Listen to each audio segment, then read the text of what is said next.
Hello everyone, welcome again to Siksharath YouTube channel and I'm your biology educator Ritika Singh. Okay, तो फटाफट से पहले channel को सब्सक्राइब कर दो। उसके बाद जब तुम्हें ये सेशन अच्छा लगेगा तो लाइक और शेयर जरूर कर देना, है ना। तो सबसे पहले क्या करना है, तुमको सब्सक्राइब करना है, देन क्या करना है, लाइक एंड शेयर। ठीक है, ठीक है। तो चलो, पहले सब्सक्राइब कर लिया हो तो अब हम चलते हैं हमारे लेफ्ट ओवर क्वेश्चन पे, जो कि आई थिंक हमने 32 क्वेश्चन कंप्लीट कर लिए थे। तो 31 भी हो चुका था, 32 भी हो चुका था और बचा हुआ था इसमें से 33 से हमें स्टार्ट करना था, है ना। Okay, wait a second. तो 33 से हमें स्टार्ट करना था। ओके, तो क्वेश्चन पूछ रहा है इनमें से कौन सा यौगिक कल्याण की भावना उत्पन्न करता है और दर्द की अनुभूति को रोकता है। तो क्या वो मेलाटोनिन है, क्या वो कॉर्टिसोल है, क्या वो एंडोर्फिन है, क्या वो एड्रेनालाइन है। तो बताओ इनमें से करेक्ट आंसर क्या होगा। तो इसमें से करेक्ट आंसर जो होगा वो हम जाएंगे ऑप्शन नंबर सी के साथ। ठीक है, सी के साथ जाएंगे, क्योंकि ये जो दर्द की अनुभूति रोकता है ये तुमने पढ़ा होगा ना किसमें। देखो, C N S, C N S में कौन आता है, सी एन एस में आता है ब्रेन। ठीक है, ब्रेन आता है, स्पाइनल कॉर्ड आता है। ठीक है, स्पाइनल कॉर्ड आता है। ओके, तो इन सीएनएस से क्या निकलता है, एंडोर्फिन। ठीक है, एंडोर्फिन निकलता है। एंडोर्फिन, एंडोर्फिन में एक मॉर्फिन टाइप का टर्म आ रहा है ना, मॉर्फिन। मॉर्फिन क्या होता है, वो तुमको दर्द की अनुभूति से रोकता है। ठीक है, और भावनाएं उत्पन्न करता है। तो यहाँ पे एंडोर्फिन है जो कि रिलीज किया जाता है ब्रेन और स्पाइनल कॉर्ड की नर्व्स के द्वारा। ठीक है, मेलाटोनिन, मेलाटोनिन के बारे में तुमने पढ़ा होगा कि पीनियल ग्लैंड से निकलता है। ठीक है, पीनियल ग्लैंड से निकलता है। एक मेलाटोनिन होता है, एक होता है एक और, बताओ एम से ही उसका भी नाम होता है। कमेंट सेक्शन में बताओ कि उस दूसरे वाले का नाम क्या होता है, वो कहाँ से रिलीज होता है। मेलाटोनिन के फंक्शन के बारे में एक चीज याद रखना, ये क्या करता है, ये बायोलॉजिकल बायोलॉजिकल क्लॉक को मेंटेन करता है, जिसे क्या करते हो, कहते हो सर्केडियम रिदम कहते हो। ठीक है, सर्केडियन रिदम कहते हो। कॉर्टिसोल, कॉर्टिसोल के बारे में तुमको पता है, ये क्या कहाँ से रिलीज होता है, ये तुम्हारे कॉर्टेक्स रीजन से रिलीज होता है। ठीक है, कॉर्टिसोल। और कॉर्टिसोल क्या करता है, कॉर्टिसोल तुम्हारा ये क्या है, ग्लूको कॉर्टिकोइड हार्मोन है, हार्मोन है। और ऊपर से ये क्या है, स्टेरॉयड नेचर का है। क्या है, स्टेरॉयड नेचर का। अच्छा, स्टेरॉयड नेचर का होने से क्या मतलब है कि इसके जो रिसेप्टर पाए जाते हैं वो सेल मेम्ब्रेन या प्लाज्मा मेम्ब्रेन के ऊपर नहीं पाए जाते, ये पाए जाते हैं with in the plasma membrane, with in या साइटोप्लाज्म या अबव द न्यूक्लियर मेम्ब्रेन। ठीक है, तो स्टेरॉइड्स इसीलिए खतरनाक भी होते हैं, है ना। चलो, एड्रेनालाइन जो होता है, एड्रेनालाइन जो एड्रीनल ग्लैंड से निकलता है, एड्रीनल ग्लैंड का हार्मोन होता है, इसे क्या कहते हैं, इसे एक इमरजेंसी हार्मोन भी कहते हैं। ठीक है, और इसे एक और नाम देते हैं 3F हार्मोन। 3F हार्मोन क्यों कहते हैं, क्योंकि ये होता है फियर, ठीक है, फ्लाइट, ठीक है, और फाइट का हार्मोन। ठीक है, तो चलो इतनी सारी चीजें क्लियर हो गई एक ही क्वेश्चन में। क्वेश्चन नंबर 34 इज, निम्नलिखित में से कौन सा एक इमीनो एसिड है। तुमने एक पढ़ा है अमाइनो एसिड और एक पढ़ा है इमीनो एसिड, इसकी बात होती है तुम्हारे एनसीईआरटी में। ठीक है, तो इमीनो एसिड है तो क्या वो सेरीन है, क्या वो एलानीन है, क्या वो ग्लाइसिन है, क्या वो प्रोलाइन है। बताओ, प्रोलीन या प्रोलाइन, बताओ। तो इसमें करेक्ट आंसर हो जाएगा तुम्हारा प्रोलीन। प्रोलीन एक इमीनो ग्रुप है, इमीनो ग्रुप इसमें प्रेजेंट होता है, जिसका सिंबल होता है NH। जबकि अमाइनो में क्या प्रेजेंट होता है, NH। बताओ बताओ, NH2। यो ये देखो ऐसे वाला बॉन्ड होता है ना, तो इसमें सिर्फ सिंगल हाइड्रोजन होता है नाइट्रोजन के साथ, और वो किसके साथ होता है, प्रोलीन के साथ होता है ना। तो एक अमाइनो होता है और एक इमीनो होता है, याद रखना ये चीज, है ना। चलो अभी आगे बढ़ते हैं। निम्नलिखित में से कौन सा चैपरोन प्रोटीन का काम करता है, चैपरोन प्रोटीन का काम करता है, याद करो चैपरोन प्रोटीन क्या होते हैं। यह एक टेम्पलेट प्रदान करता है कि प्रोटीन को कैसे मोड़ना चाहिए। यही ठीक से मुड़े हुए प्रोटीन को नष्ट कर देता है। यह अनुचित तरीके से मुड़े हुए प्रोटीन को नष्ट कर देता है। यह उन प्रोटीनों को बचाता है जो अनुचित तरीके से मुड़े हुए हैं और उन्हें ठीक से दोबारा मुड़ने की अनुमति देता है। तो बताओ इनमें से कौन सा सही होगा। चैपरोन प्रोटीन के बारे में एक याद रखना कि ये एक ऐसा प्रोटीन है जो कि हेल्प करता है, प्रोटीन के डिग्रेडेशन को होने से रोकता है, ठीक है। और ये क्या करता है, जो प्रोटीन की सबऑर्डिनेट फोल्डिंग होती है, जैसे primary protein, secondary protein, tertiary protein, even quaternary structure of protein, ये सब क्या होते हैं, जो तुम्हारा अमाइनो एसिड होता है, अमाइनो एसिड की चेन जो होती है यही फोल्ड होके तो ऐसे प्रोटीन बनाती है। प्राइमरी, सेकेंडरी, टर्शियरी प्रोटीन का स्ट्रक्चर देखा है ना। तो चैपरोन प्रोटीन क्या करता है, इसको एक तो फोल्ड करने में हेल्प करता है, ठीक है। अगर ये डी नेचर हो जाता है तो इसको क्या कर, मतलब डी नेचर नहीं, मतलब अगर ये गलत तरीके से फोल्ड हो गया है, रॉन्ग फोल्डिंग हो गई है, तो इसको फिर से इसकी फोल्डिंग इनिशिएट करता है, ठीक है। फिर से इसको करेक्ट तरीके से फोल्डिंग इसकी करवाता है। तो उन प्रोटीनों को बचाता है जो अनुचित तरीके से मुड़े हुए, उन्हें ठीक से दोबारा मुड़ने की अनुमति देता है, ठीक है। तो ये अनुचित तरीके से मुड़े हुए प्रोटीन को नष्ट कर देता है, नहीं, इसका काम है कि जो रॉन्ग फोल्डिंग हो गई है उसको फिर से खोल के सही करना। तो ये है चैपरोन प्रोटीन। निम्नलिखित में से कौन सा प्रोटीन का कार्य नहीं है, यहाँ पूछा है नहीं है, तो हम नहीं है खोजते हैं। भोजन पचाने में मदद करता है, अनुवांशिक जानकारी रखता है, हमलावर रोग जनकों से लड़ता है, रक्त में ऑक्सीजन के परिवहन में मदद करता है। तो बताओ इनमें से क्या कार्य नहीं है ना।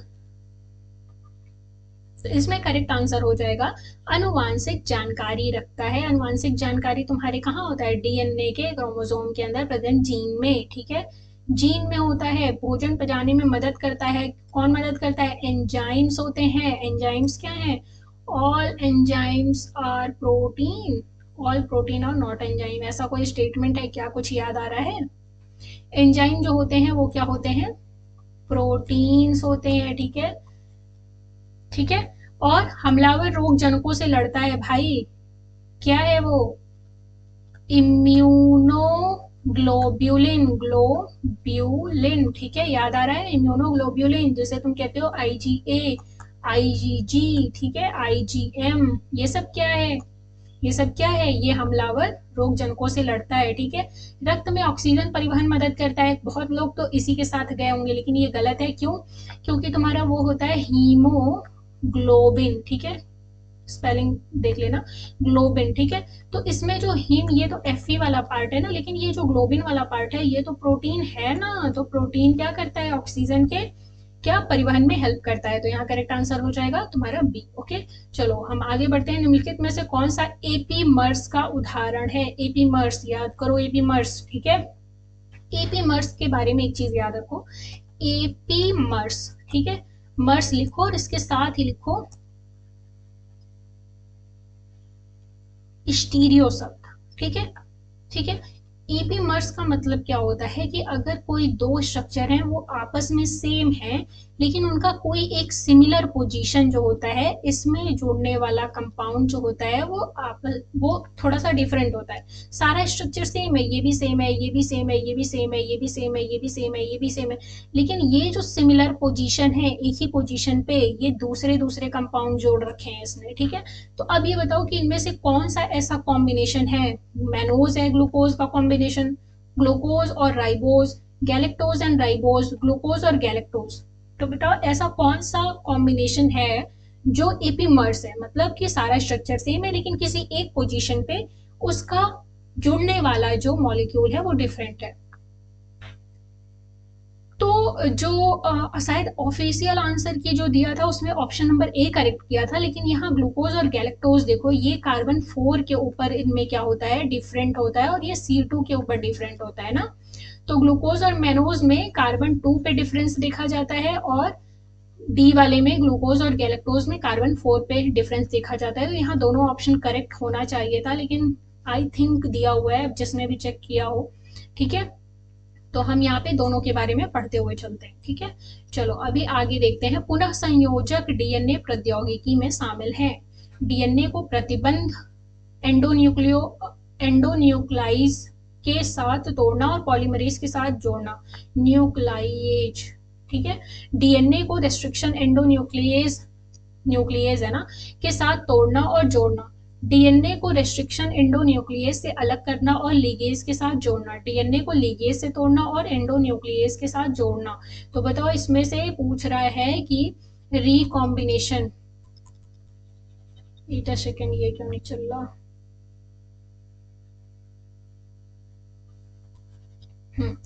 तो रिकॉम्बिनेंट डीएनए टेक्नोलॉजी के बारे में पूछ रहा है, ठीक है। तो रिकॉम्बिनेंट डीएनए टेक्नोलॉजी में क्या क्या यूज होता है, एक यूज होता है रिस्ट्रिक्शन एंडोन्यूक्लियस एंजाइम, जिसे हम कहते हैं मॉलिक्यूलर सिजर्स, ठीक है। क्या कहते हैं, मॉलिक्यूलर सिजर्स कहते हैं, ओके, समझ में आया। तो ये क्या करता है, मॉलिक्यूलर सीजर्स क्या करता है, ये मॉलिक्यूल को, तुम्हारे डीएनए को कट करता है, ठीक है। तो रिस्ट्रिक्शन एंजाइम जो होता है वो प्राइमरली किससे डेराइव हुआ था, ये हुआ था ई कोलाई से, जब इसे बैक्टीरियोफेज खा रहा था, ठीक है। इसके पीछे एक बहुत ही चार्मिंग सी स्टोरी है ना, तो किसी दिन तुम्हें शॉर्ट्स में बताऊंगी ये स्टोरी, ओके। इसीलिए कह रही हूँ चैनल को सब्सक्राइब कर लो, फिर मिलते हैं, ओके। चलो रिस्ट्रिक्शन एंडोन्यूक्लियस के बारे में पढ़ लिया। अच्छा ये कट हो गया तो अब इसके साथ क्या होगा, इसे जोड़ना होगा अगर किसी के साथ, तो लाइगेज एंजाइम होता है, ठीक है, लिगेज होता है, जो क्या करता है, वो कट एंड को जोड़ता है, ठीक है। तो इसमें कौन सा सही हो जाएगा, डीएनए को रिस्ट्रिक्शन एंडोन्यूक्लियस से अलग करना और लिगेज के साथ जोड़ना, तो यही आंसर जो होगा वो करेक्ट हो जाएगा, है ना। निम्नलिखित में से कौन सा प्रोटीन कोशिका के अंत क्रिया में कार्य नहीं करता है, कोशिका अंतक्रिया, ये एक साथ है क्या, हाँ, कोशिका अंतक्रिया में कार्य नहीं करता है, मतलब सेल टू सेल में काम नहीं करता है। इसमें से कौन सा है, कैडरीन है, साइटोक्रोम सी है, इंटीग्रीन है, एनसीएम है क्या, एनसीएम है क्या, बताओ। तो अगर ये वाला जो क्वेश्चन है ना, ये थोड़ा सा मार्क तुमको डिसाइड करने वाला, तुम्हारा सिलेक्शन टाइप डिसाइड करने वाला क्वेश्चन हो सकता है, क्यों, क्योंकि इसमें कैडरीन भी नहीं होगा, इंटीग्रीन भी नहीं होगा, एनसीएन भी नहीं होगा, क्योंकि बहुत सारे लोगों ने वैसे भी इसका नाम नहीं जाना है। लेकिन ये साइटोक्रोम सी किसका पार्ट होता है, ये होता है ईटीएस का पार्ट, ठीक है, इलेक्ट्रॉन ट्रांसपोर्ट चेन, ईटीसी का पार्ट होता है या ईटीएस का पार्ट होता है, ओके। तो साइटोक्रोम सी यहाँ पे हो जाएगा करेक्ट आंसर। निम्नलिखित में से कौन सा सल्फर युक्त अमीनो एसिड है, ऐसा अमीनो एसिड बताओ जिसमें सल्फर हो, NH2, टिक टिक टिक, यहाँ कहीं सल्फर ऐड हो, तो बताओ। तो क्या वो सिस्टीन मिथियोनीन है, मिथियोनीन और थ्रियोनीन है, सिस्टीन और थ्रियोनीन है, कि सिस्टीन और सेरीन है। तो इस एसएस के साथ तो बिल्कुल मत जाना, है ना, सिस्टीन और सेरीन, ये गलत आंसर है, इसका करेक्ट आंसर हो जाएगा सिस्टीन एंड मिथियोनीन। अच्छा मिथियोनीन के बारे में अगर ये बात आई ही है तो चलो इसे थोड़ा सा एलोबरेट करके पढ़ लेते हैं। मिथियोनीन जो होता है ये पहला ऐसा अमाइनो एसिड होता है, हर जो अमाइनो एसिड बनाने की प्रक्रिया होती है, प्रोटीन ट्रांसलेशन ही होता है ना, जिसमें mRNA से क्या होता है, ट्रांसलेट करते हैं और प्रोटीन बनाते हैं। तो प्रोटीन जब भी बनता है तो उसका पहला मॉलिक्यूल जो बनता है वो बनता है मेथियोनीन, ठीक है। तो ये बनता है, इसका जो कोडॉन होता है वो होता है AUG, याद रखना, बहुत बार पूछा जा चुका है, ठीक है, डायरेक्ट इनडायरेक्ट हर किसी एग्जाम में ये पूछा जा चुका है, ओके। तो ये जो होता है मेथियोनीन, ये स्टार्टिंग अमाइनो एसिड होता है, ओके। चलो सिस्टीन और मेथियोनीन में पाया जाता है क्या, सल्फर, याद रखना इन दोनों में क्या होता है, सल्फर होता है, सल्फर कंटेनिंग होते हैं। अच्छा एक इसी के साथ आता है ट्रिप्टोफान, ट्रिप्टोफान, ठीक है, ट्रिप्टोफान अमाइनो एसिड जो होता है इसका रिलेशन होता है फिनाइल एलानीन से, ठीक है, फिनाइल एलानीन से होता है, जो कि बेसिकली जब ये ज्यादा हो जाता है तो एक होता है ना डिजीज, फिनाइल कीटोनूरिया, जिसे हम कहते हैं पीकू डिजीज, ओके। चलो अभी हम आगे बढ़ते हैं। निम्नलिखित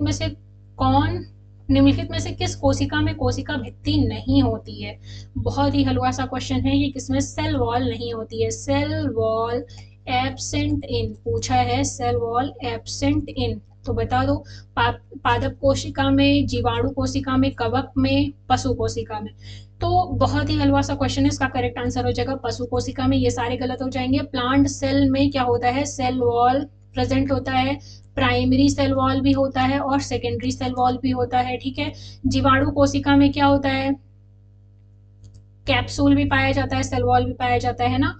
चलो और जो कवक फंजाई, फंजाई में क्या होते हैं, फंजाई में किस तरह का, किस मटेरियल का बना होता है सेल वॉल, तो बताओ। इसमें बना होता है काइटिन से, काइटिन से बना होता है ना। और इसमें क्या, किससे बना होता है, इसमें बना होता है स्यूडो म्यूरिन से बना होता है, ठीक है, स्यूडो म्यूरिन से बना होता है। और ये स्पेशली किस में बना होता है, ये बनता है तुम्हारे आर्किया में, आर्की बैक्टीरिया में, ठीक है। और म्यूरिन जो होता है ये तुम्हारे ट्रू बैक्टीरिया या यू बैक्टीरिया में बनता है म्यूरिन से। ओके, समझ में आया। चलो अभी हम नेक्स्ट क्वेश्चन पे आगे बढ़ते हैं। निम्नलिखित में से किस कोशिका में केंद्रक मौजूद नहीं होता है।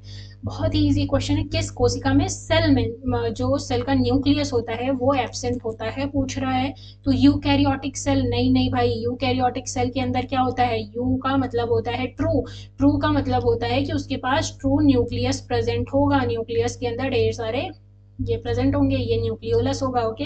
ये बहुत सारे माइटोकॉन्ड्रिया होंगे, ओके। चलो प्रोकैरियोटिक सेल जो होता है, प्रोकैरियोटिक सेल किसी बैक्टीरिया का सेल उठा लो, ये लो दिल बन गया, ओके सॉरी, ऐसे किसी बैक्टीरिया का सेल उठा लो, ओके। उसके अंदर क्या होता है, एक न्यूक्लियोइड रीजन होता है, लेकिन कोई न्यूक्लियस जैसा स्ट्रक्चर नहीं होता है। तो प्रोकैरियोटिक सेल सही होगा, ऊपर के दोनों गलत है और इनमें से कोई नहीं, ये तो ऑब्वियसली गलत है। तो option number B will be correct. Mosaic model के अनुसार प्लाज्मा झिल्ली बनी होती है, मोजैक मॉडल, ठीक है। मोजैक मॉडल के बारे में तुम बताओ कि इसे दिया किसने था, proposed by mosaic model, proposed by. और मोजैक मॉडल किसके लिए दिया गया था, प्लाज्मा मेम्ब्रेन के लिए। प्लाज्मा मेम्ब्रेन के लिए बहुत सारे मॉडल दिए गए कि प्लाज्मा मेम्ब्रेन दिखती कैसी होगी, है ना। तो बताओ, सेल्यूलोज और हेमीसेल्यूलोज फॉस्फोलिपिड और प्रोटीन को एकीकृत करता है, फॉस्फोलिपिड बाय और आंतरिक प्रोटीन, फॉस्फोलिपिड और हेमीसेल्यूलोज, हेमीसेल्यूलोज होना चाहिए, सेल्यूलोज होना चाहिए, ठीक है। तो सेल्यूलोज या हेमीसेल्यूलोज की बनी होती है, नहीं भाई, हेमीसेल्यूलोज, सेल्यूलोज ये जो होता है ये प्लांट में होता है, ठीक है, ये प्लांट के अंदर आता है। ये प्लाज्मा मेम्ब्रेन के अंदर तुमने फ्लूइड मोजैक मॉडल देखा होगा, तो उसमें क्या होता है, इंटीग्रेटेड प्रोटीन होते हैं, लिपिड बाई लेयर होती है, ऐसे ऐसे धसे हुए प्रोटीन होते हैं, है ना, लिपिड बाई लेयर, ये क्या होती है, लिपिड की बनी होती है, ये होता है प्रोटीन, ठीक है। कुछ प्रोटीन अंदर तक होते हैं, कुछ प्रोटीन से बाहर तक होते हैं, ये चैनल का काम करते हैं। और इसमें क्या होता है, एक एक हाइड्रोफोबिक टेल और हाइड्रोफिलिक हाइड्रोफिलिक हेड होता है, ठीक है। जो हेड रीजन होता है वो हाइड्रोफिलिक होता है, हाइड्रोफिलिक, हाइड्रोफिलिक होने का मतलब वाटर लविंग, जो वाटर लविंग होता है, ओके। और हाइड्रोफोबिक का मतलब, फोबिक का मतलब, फोबिया का मतलब क्या होता है, डरना। तो डरते किससे हो, यहाँ पे क्या होगा, हाइड्रो लिखा है, तो हाइड्रो का मतलब हो गया कि ये वाटर से डरता है, इसलिए ये अंदर रहेगा। तो ऐसे ऐसे टेल तुमने देखा है, ये वाला स्ट्रक्चर, ठीक है।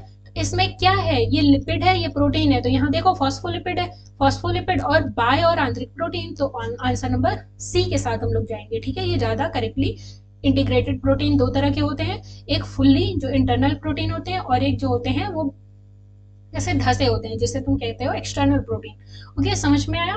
चलो मुझे ये कमेंट में बताओ कि इसे फ्लूइड मोज़ेक मॉडल दिया किसने था, बताओ अभी अभी, तुरंत तुरंत कमेंट करो, ठीक है। चलो, निम्नलिखित में से किस कोशिकांग में राइबोसोम का उत्पादन और संयोजन होता है। भाई राइबोसोम बनाने की फैक्ट्री कौन सी है, पूछ रहा है, संयोजन इसका प्रोलिफरेशन एक तरह से कहाँ होता है भाई, माइटोकॉन्ड्रिया में क्या होता है, नहीं माइटोकॉन्ड्रिया में क्या चलता है बताओ, क्रेप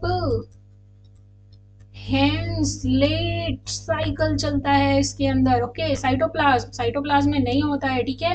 न्यूक्लियोलस, साइटोप्लाज्म में क्या है, ये लिविंग पार्ट है सेल का, ठीक है, लिविंग पार्ट है, याद रखना, ओके। न्यूक्लियोलस, न्यूक्लियोलस कहाँ पाया जाता है, न्यूक्लियस की डबल मेम्ब्रेन बाउंड स्ट्रक्चर होता है न्यूक्लियस, उसके अंदर एक बैठा होता है बिना किसी मेम्ब्रेन के, मैंने मेम्ब्रेन बना दी, सॉरी फॉर दैट, लेकिन यहाँ पे कोई मेम्ब्रेन नहीं होती और ये गाढ़ा सा बॉल लाइक स्ट्रक्चर होता है, उसे कहते हैं न्यूक्लियोलस। अब बताओ न्यूक्लियोलस की डिस्कवरी किसने की थी, न्यूक्लियस की डिस्कवरी किसने की थी, बताओ कमेंट में, ठीक है। गोल्जी उपकरण नहीं, गोल्जी बॉडी जो होता है या गोल्जी अपरेटस जिसे तुम कहते हो, ये पैकेजिंग में हेल्प करता है, ठीक है, ठीक है। तो इतनी चीजें समझ में आई, तो यहाँ पे करेक्ट आंसर हो जाएगा न्यूक्लियोलस, जहाँ पे राइबोसोम बनता है, और ribosome itself is a protein factory, ठीक है। तो राइबोसोम जो होता है वो खुद प्रोटीन बनाता है, और राइबोसोम अगर किसी के साथ अटैच हो जाए, जैसे तुम्हारे इंडोप्लाज्मिक रेटिकुलम के साथ अटैच हो जाता है, तो उसे कहते हैं रफ इंडोप्लाज्मिक रेटिकुलम, ठीक है। राइबोसोम माइटोकॉन्ड्रिया के अंदर भी पाया जाता है ना। जो तुम्हारे माइटोकॉन्ड्रिया के क्रिस्टे होते हैं, ये ऐसे वाला स्ट्रक्चर, उसके अंदर जो स्टॉक्ड पार्टिकल होता है ऐसे ऐसे तुमने देखा है, ये क्या होते हैं, ये राइबोसोम अटैच्ड होते हैं। ओके, ये समझ में आया कहाँ कहाँ मिलते हैं।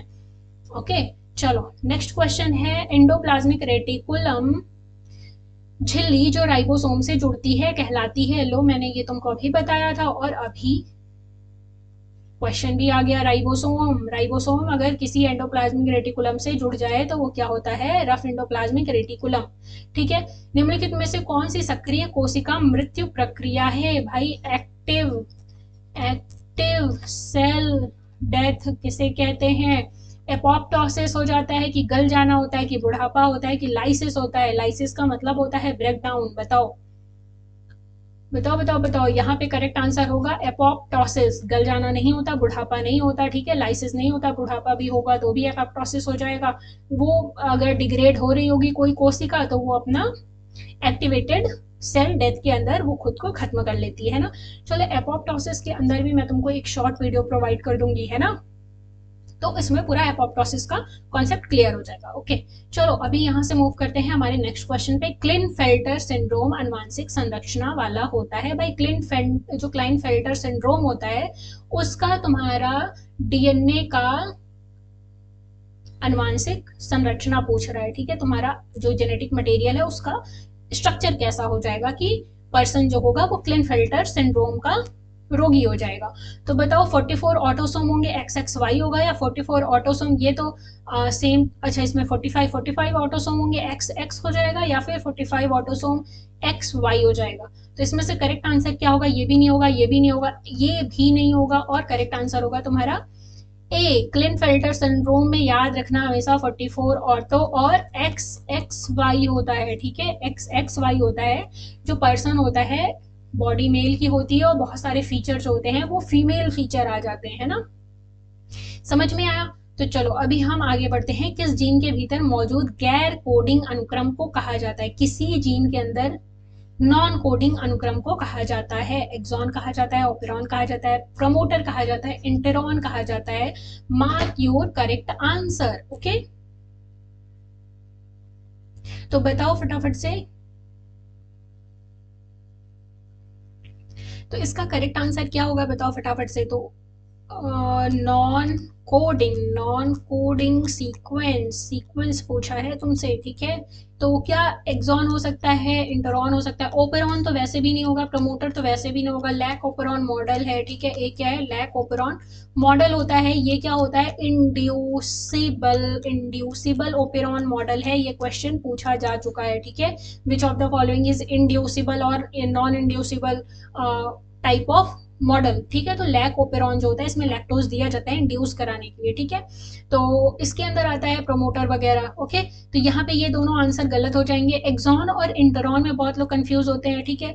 कोई भी सीक्वेंस जो होता है जब वो प्रोटीन में बदलता है एमआरएनए के अंदर, तो बहुत सारे क्या होते हैं, ऐसे सीक्वेंसेस होते हैं जो ट्रांसक्राइब नहीं होते हैं। जैसे कुछ होता है एक्सॉन, ये मान लो इंट्रॉन है, ये एक्सॉन है, ये एक्सॉन है, ये इंट्रॉन है। ओके, तो जब अब इनकी स्प्लाइसिंग होगी, ठीक है, तो इसमें पता है कि इंट्रॉन जो होता है ये प्रोटीन नहीं बनाएगा, तो भाई स्प्लाइसिंग करके इस इंट्रॉन को अलग खड़ा कर देते हैं और दोनों इंट्रॉन को जोड़ देते हैं।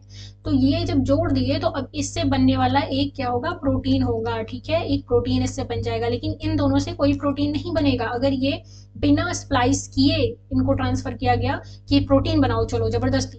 तो इसमें क्या हो जाएगा, गैप आ जाएगा। भाई ये प्रोटीन बना दिया इसने, एक पार्ट ऑफ प्रोटीन बना दिया, फिर ये तो कुछ कर ही नहीं रहा है, फिर इसने एक पार्ट ऑफ प्रोटीन बना दिया, इन दोनों के बीच में गैप आ गया, तो एक जो लीडिंग प्रोटीन है वो नहीं बन पाएगी, है ना। तो यहाँ पे क्या होगा, correct answer intron is a non coding sequence. Okay, तो एक्सॉन जो होता है, एक्सॉन क्या करता है, प्रोटीन बनाता है, और इंटेरॉन जो होता है प्रोटीन नहीं बनाता है, याद रखना।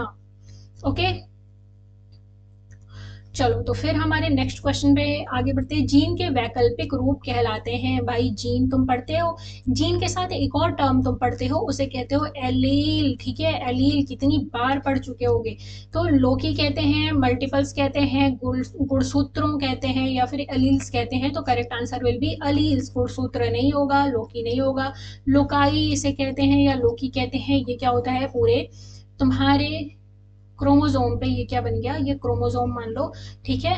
ये तुम्हारा क्या है, मेटासेंट्रिक क्रोमोजोम है। मेटासेंट्रिक समझ में आ रहा है, जिसके बीच में क्या होता है, काइनेटोकोर होता है, ओके। सेंट्रोमियर जो होता है वो बीच में होता है। तो यहाँ पे क्या है, मान लो कोई जीन का प्रेजेंस यहाँ पे है, ठीक है, मैंने यहाँ पे मार्क कर दिया। और दूसरा क्रोमोसोम जो है उसके भी जीन का लोकेशन यहीं कहीं है, ठीक है। तो ये कहेंगे हम कि ये जो जो दो जीन है, ये दो क्रोमोसोम के सेम लोकाई पे प्रेजेंट है। मल्टीपल्स नहीं कहेंगे, गुणसूत्र नहीं कहेंगे। तो करेक्ट आंसर हो जाएगा अलील, ओके। चलो नेक्स्ट क्वेश्चन है, बहुविकल्पीयता का एक उदाहरण है मानव रक्त समूह, ड्रोसोफिला की आंख का रंग, सिकल सेल आरबीसी, या सिकल सेल आरबीसी ऐसे लिख दो, या सभी। बताओ इसमें से करेक्ट आंसर क्या होगा कि बहुविकल्पता मतलब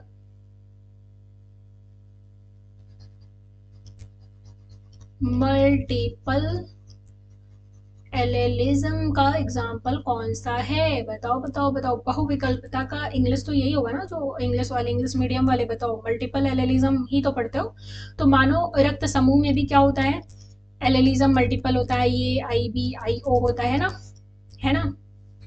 तो क्या ड्रोसोफिला की आंखों के रंग के लिए भी होता है, बिल्कुल होता है। सिकल सेल आरबीसी के लिए होता है कि होता है, बताओ बताओ, दोनों के लिए बताओ, ड्रोसोफिला के लिए भी बताओ, सिकल सेल के लिए भी बताओ, और ये भी बताओ कि क्या तुम सभी वाले ऑप्शन के साथ जाओगे, ऑप्शन नंबर डी।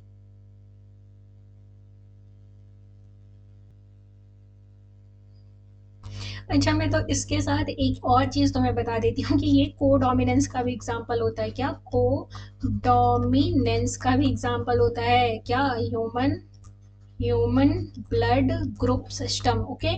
तो ड्रोसोफिला की आंख का रंग और आरबीसी मतलब सिकल सेल आरबीसी जो होता है, उसमें क्या तुम्हें मल्टीपल एलिज्म देखने मिलता है। इसीलिए कह रही हूँ पहले चैनल को सब्सक्राइब कर लो, क्योंकि ये छोटे छोटे कॉन्सेप्ट तुमको एक 5 to 10 मिनट्स की वीडियो में खत्म कर दूंगी मैं, और तुम्हें जिंदगी भर के लिए ये कॉन्सेप्ट क्लियर हो जाएंगे, है ना।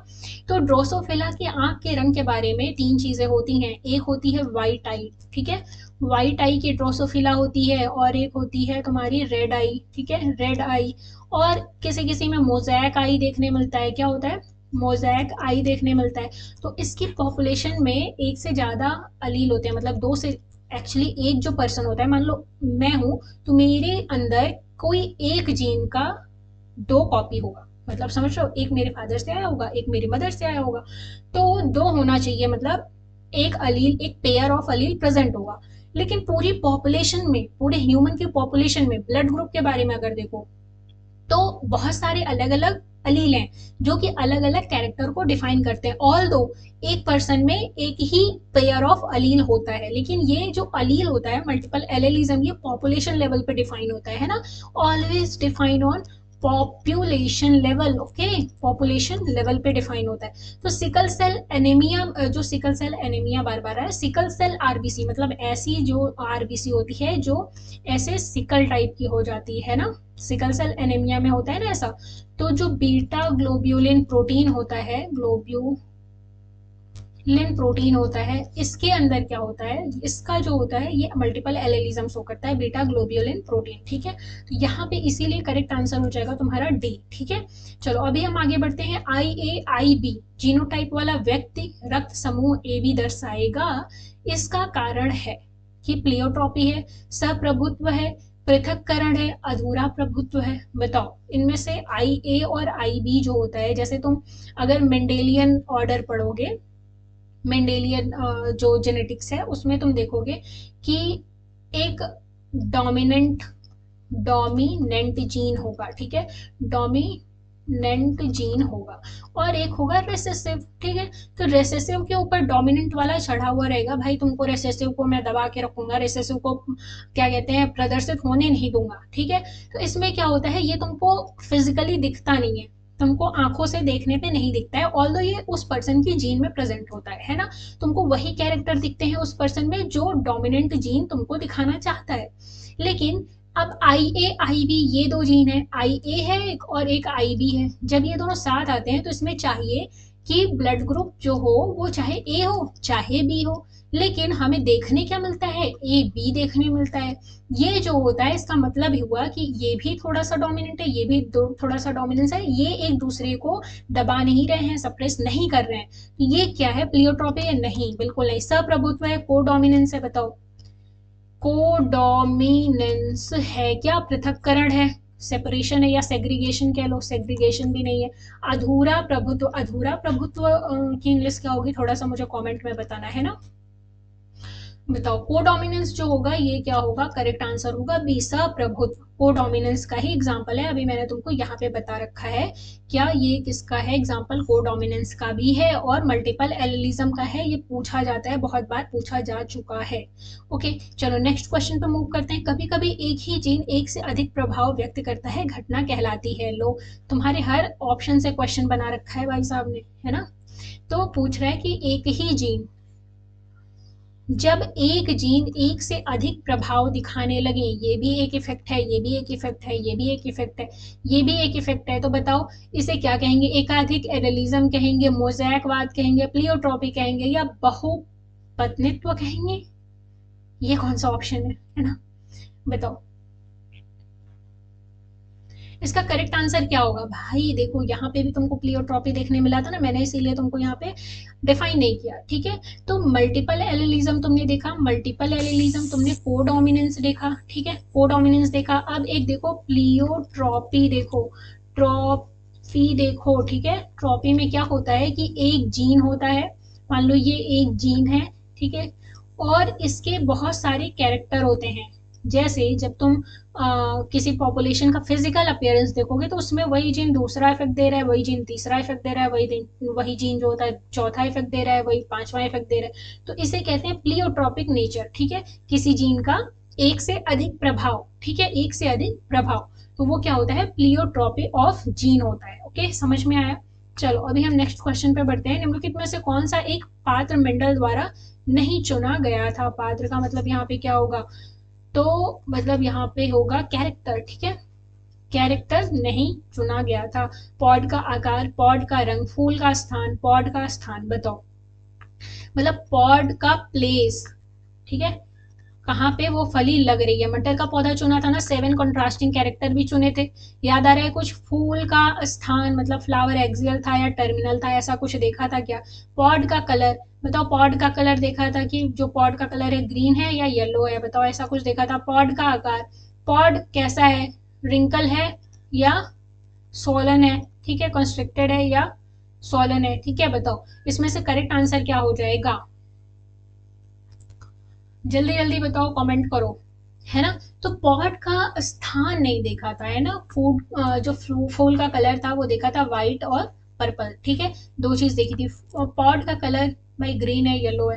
पॉड का आकार, ये बेसिकली पॉड का नहीं था, ये एक्चुअली में पॉड के अंदर बैठे सीड के बारे में था। तो ये क्या, जो पॉड का स्थान है ये नहीं देखा था कि भाई जो फली है वो ऊपर लग रही है कि साइड में लग रही है, ऐसा कुछ नहीं देखा था। तो यहाँ पे करेक्ट आंसर हो जाएगा डी। चलो अभी हम आगे बढ़ते हैं। यूकैरियोट के अनुवाद के दौरान दीक्षा के लिए जिम्मेदार अमाइनो एसिड है। मिथ्योनिन होता है, एन फॉर्माइल मेथियोनिन होता है, एन मिथाइल मेथियोनिन होता है, या कोई नहीं होता है। बताओ इसमें से करेक्ट आंसर क्या है, बताओ। बहुत अच्छा क्वेश्चन है ये।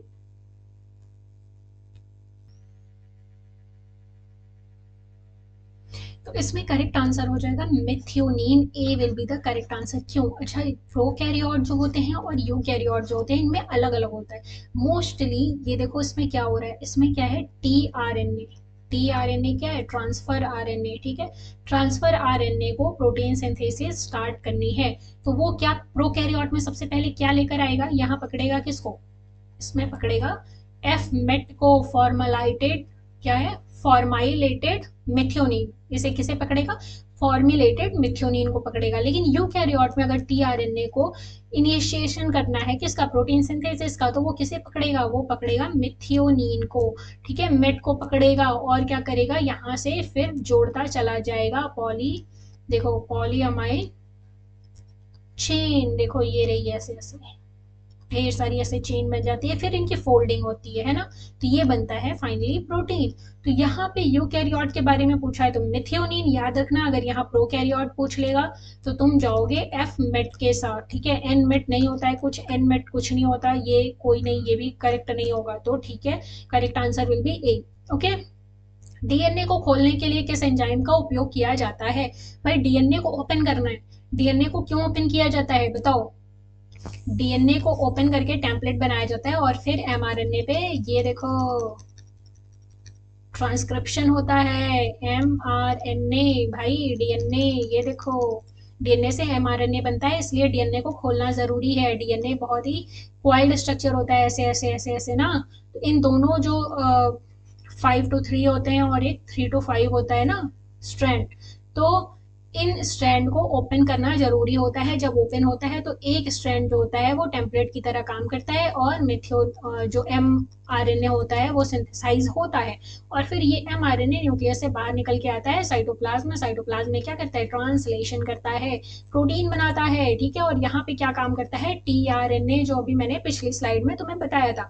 तो पूछ रहा है कि ओपन करने के लिए क्या, कौन सा एंजाइम यूज करोगे, लाइगेज करोगे, लाइगेज तो नहीं नहीं नहीं, बिल्कुल नहीं, लाइगेज का मतलब होता है जोड़ना, ठीक है, क्या होता है, जोड़ना। ओके, टोपो आइसोमेरेज हाँ भी रख लेते हैं, हेलिकेज भाई ये हेलिकेज क्या करता है, हेलिकल स्ट्रक्चर को डिकॉइल करता है ना, एक्सोन्यूक्लियस नहीं नहीं, ये तो मॉलिक्यूलर सीजर है, ठीक है। तो इन दो ऑप्शन में से बताओ कौन सा करेक्ट होगा, फटाफट से कमेंट में बताओ, क्वेश्चन नंबर 55 का क्या करेक्ट होने वाला है, मैं तुमको बताने से रह गई आंसर, है ना, टोपो आइसोमरेज होगा या हेलिकेज होगा।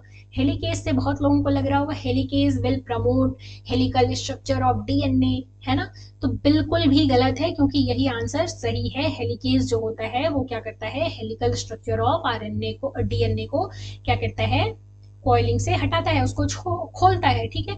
टोपो आइसोमरेज फिर क्या करता है बताओ, टोपो आइसोमरेज की स्टोरी बताओ, जानना है, तो जानना है तो पहले चैनल को सब्सक्राइब करो, सब्सक्राइब करो, तुमको ये छोटी से छोटी वीडियो में बहुत ही मजेदार तरीके से मैं तुमको समझा दूंगी, है ना।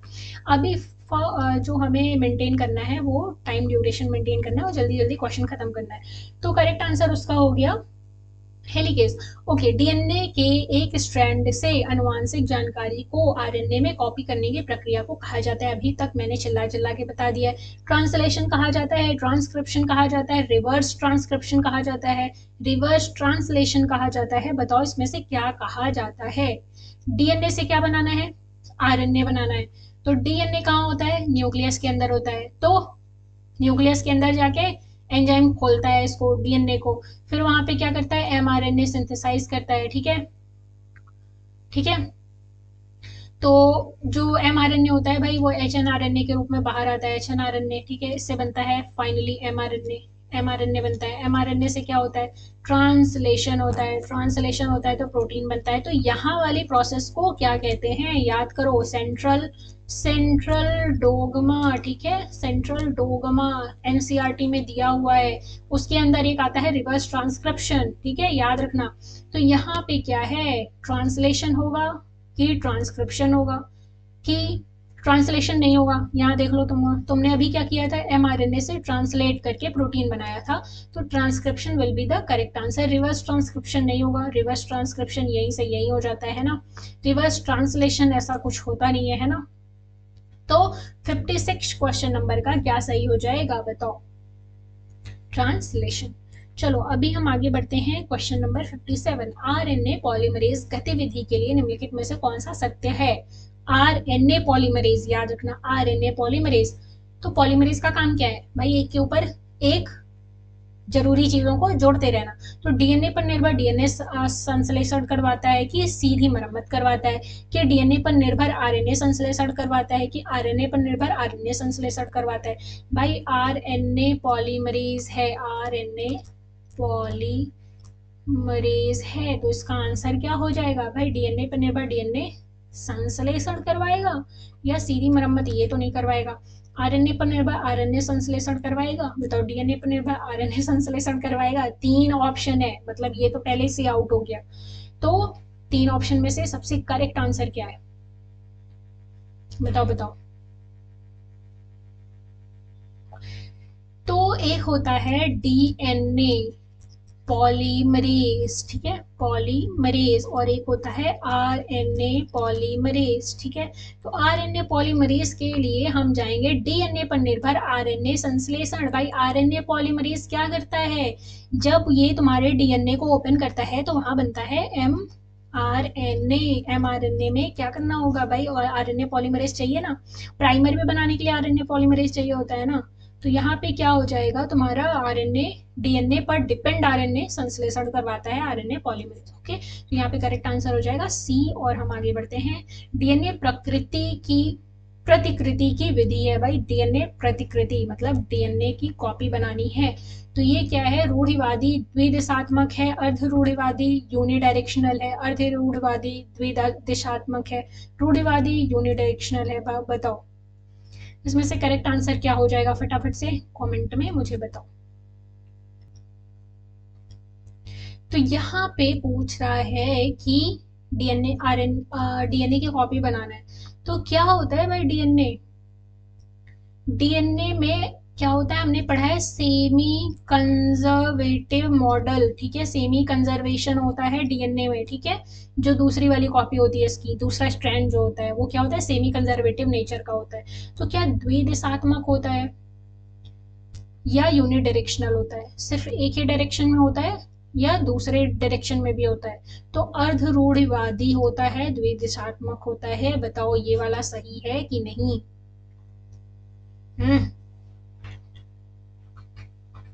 बताओ बताओ। तो यहाँ पे correct answer will be C, ठीक है। यूनिडायरेक्शनल के साथ कभी मत जाना, यहाँ पे यूनिडायरेक्शनल है तो गलत हो जाएगा। रूढ़िवादी नहीं नहीं, सेमी कंजर्वेटिव होता है, ऑलवेज रिमेंबर सेमी कंजर्वेटिव होता है। निम्नलिखित में से कौन सा कथन वायरस पर लागू नहीं होता, बहुत इजी क्वेश्चन है। वायरस जीवाणु मेजबान में प्रतिकृति बनाता है, वायरस का प्रोटीन कोट मेजबान कोशिका में प्रवेश नहीं करता, कौन सा लागू नहीं होता पूछा है, तो ये तो सही है।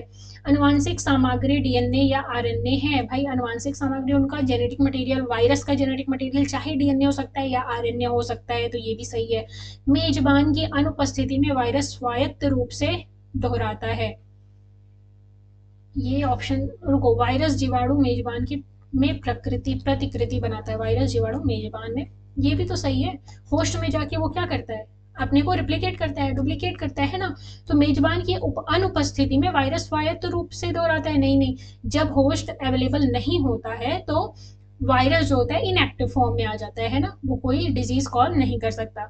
आणविक जीन विज्ञान की केंद्रीय हठधर्मिता को कहा गया है। अब ये पूछ रहा है मॉलिक्यूलर बायोलॉजी में जो सेंट्रल डॉगमा मैंने बताया ना, सेंट्रल डॉगमा में क्या कहा गया है कि डीएनए को आरएनए में परिवर्तित करना, बाद में प्रोटीन में अनुवादित करना होता है, आरएनए को डीएनए में बदलना, बाद में प्रोटीन में परिवर्तित कर देना होता है, या प्रोटीन को डीएनए में बदल देना होता है, बाद में आरएनए में अनुवादित कर देना होता है, या प्रोटीन को आरएनए में बदल देना होता है और फिर बाद में डीएनए में अनुवादित करना होता है। भाई बाद में डीएनए कहाँ आता है, कभी भी सेंट्रल डॉगमा देखोगे डीएनए से क्या बनता है, एमआरएनए, एमआरएनए से क्या बनता है, प्रोटीन बनता है, यही तो होता है। और इसे कहते हैं रिवर्स ट्रांसक्रिप्शन, और इसे कहते हैं ट्रांसक्रिप्शन, इसे कहते हैं ट्रांसलेशन, यही तो है तुम्हारा सेंट्रल डोगमा। अब इसी को स्टेटमेंट वाइज पूछ लिया है तो ये तो बिल्कुल गलत हो जाएगा। प्रोटीन को डीएनए में बदलना, भाई प्रोटीन को कब से डीएनए में बदलने लगे, प्रोटीन को कहाँ डीएनए में बदल रहे हो, नहीं बदलेगा। आरएनए को डीएनए में बदलना, आरएनए को डीएनए में बदल दोगे, भाई ये कहाँ से होने लगा, बाद में प्रोटीन में परिवर्तित करना, नहीं, डीएनए को आरएनए में, डीएनए को आरएनए में, फिर बाद में प्रोटीन में अनुवादित करना, तो answer will B first. Okay, चलो अभी हम मूव करते हैं हमारे नेक्स्ट क्वेश्चन पे। सेंट्रल डोगमा भी समझ में आ गया। मॉर्फोजेनेसिस का संबंध है ऊतक अंग और संपूर्ण जीवों का आकार, कोशिका विकास, कोशिका विशिष्टीकरण, ऊपर के सभी। बताओ मॉर्फोजेनेसिस, ठीक है, मॉर्फोजेनेसिस, ठीक है, मॉर्फोजेनेसिस के बारे में क्या सही है, करेक्ट आंसर मुझे बताओ। अच्छा, जेनेसिस जो टर्म है इससे तुम क्या समझ रहे हो? मॉर्फोजेनेसिस जो टर्म है, जेनेसिस का मतलब होता है कोई चीज उत्पन्न करना, कोई चीज बनाना, ठीक है, जेनेसिस करना उसका, ठीक है, बनाना। ओके, तो मॉर्फो क्या क्या होता है? स्ट्रक्चर, आकार। तो यहाँ पे क्या है, कोशिका का विकास? नहीं नहीं, कोशिका कोई एक सेल को रख दो और कह दो ये पूरी बिल्डिंग बन गई, नहीं, क्योंकि सेल जो है वो पूरी बिल्डिंग की एक यूनिट है ना, ईंट है वो। तो यहाँ पे ये आंसर गलत हो जाएगा। कोशिका विशिष्टीकरण, ये कहाँ से फ्लाई कहाँ से आ गई है ना? कोशिका विशिष्टीकरण क्या होता है भाई? कोशिका विशिष्टीकरण भी यहाँ नहीं होगा, ऊपर के सभी, जब ये दोनों नहीं है तो ये भी गलत हो जाएगा। तो करेक्ट आंसर होगा ऊतक, अंग और संपूर्ण जीवों का आकार। मतलब यहाँ पे पूरा मॉर्फोजेनेसिस जो होता है वो होता है। तो इसका संबंध किससे है? ऊतक, अंग बनाने और संपूर्ण जीवों के आकार को बनाने को कहते हैं मॉर्फोजेनेसिस, ठीक है। चलो, कोशिका विभाजन की वह प्रक्रिया जो प्रारंभिक भ्रूण विकास के दौरान कोशिका संख्या को बढ़ाती है कहलाती है। भाई, कोशिका विभाजन की वह प्रक्रिया जो प्रारंभिक भ्रूण, मतलब तुम्हारे जो प्रारंभिक भ्रूण का जो विकास होता है उसके दौरान कोशिका की संख्या को बढ़ाना है, बस सेल नंबर को बढ़ाना है, ठीक है, कहलाती है अर्धसूत्रीय विभाजन। मतलब मियोसिस या माइटोसिस, एपोप्टोसिस या साइटोकाइनेसिस। साइटोकाइनेसिस, भाई साइटोकाइनेसिस किसी हाल में भी नहीं होगा। एपोप्टोसिस बिल्कुल नहीं होगा, ठीक है। माइटो क्या है? मियोसिस और माइटोसिस। तो मियोसिस जो होता है वो होता है रिडक्शन डिवीजन, और ये कहाँ होता है? तुम्हारे गैमीट फॉर्मेशन के ड्यूरिंग होता है। मतलब जब तुम्हारे ओवम और स्पर्म बन रहे होते हैं ह्यूमंस में, तो क्या होता है? रिडक्शन डिवीजन होता है। वहां पे जेनेटिक मटेरियल की को हाफ करना पड़ता है ना? तो जेनेटिक मटेरियल को हाफ करना पड़ता है, तब तो जाके फर्टिलाइज्ड एग में 2n का नंबर आएगा। जो स्पर्म होता है उसमें n होता है, ओवम जो होता है उसमें n होता है, क्योंकि पहले तो आया है 2n, ठीक है, उसको हाफ करना होता है, तो वहां करेंगे मियोसिस, ठीक है। अब जब तुम्हारी सेल की नंबर को बढ़ाना है, मेरी ही बॉडी में मेरी हाइट बढ़ानी है, तो मेरी बॉडी में क्या होगा? सेल के नंबर को बढ़ाएंगे तब तो मेरी हाइट बढ़ेगी। बोन में बोन सेल के नंबर को बढ़ाएंगे तब तो मेरी हाइट बढ़ेगी।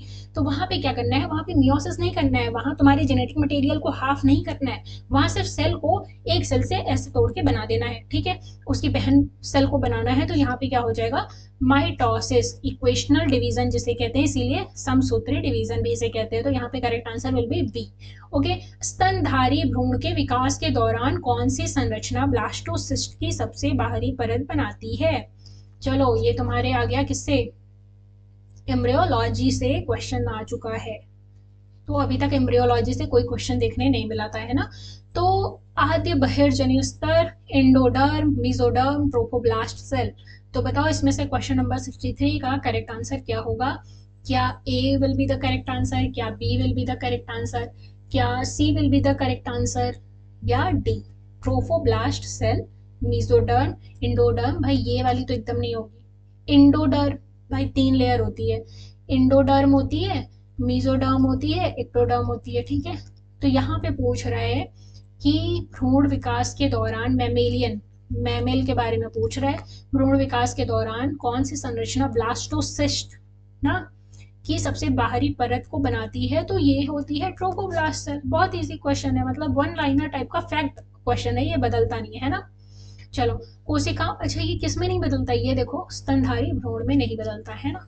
चलो आगे आते हैं। कोशिकाओं के एक समूह द्वारा पड़ोसी कोशिकाओं में विशिष्ट कोशिका भाग्य के प्रेरण को कहा जाता है।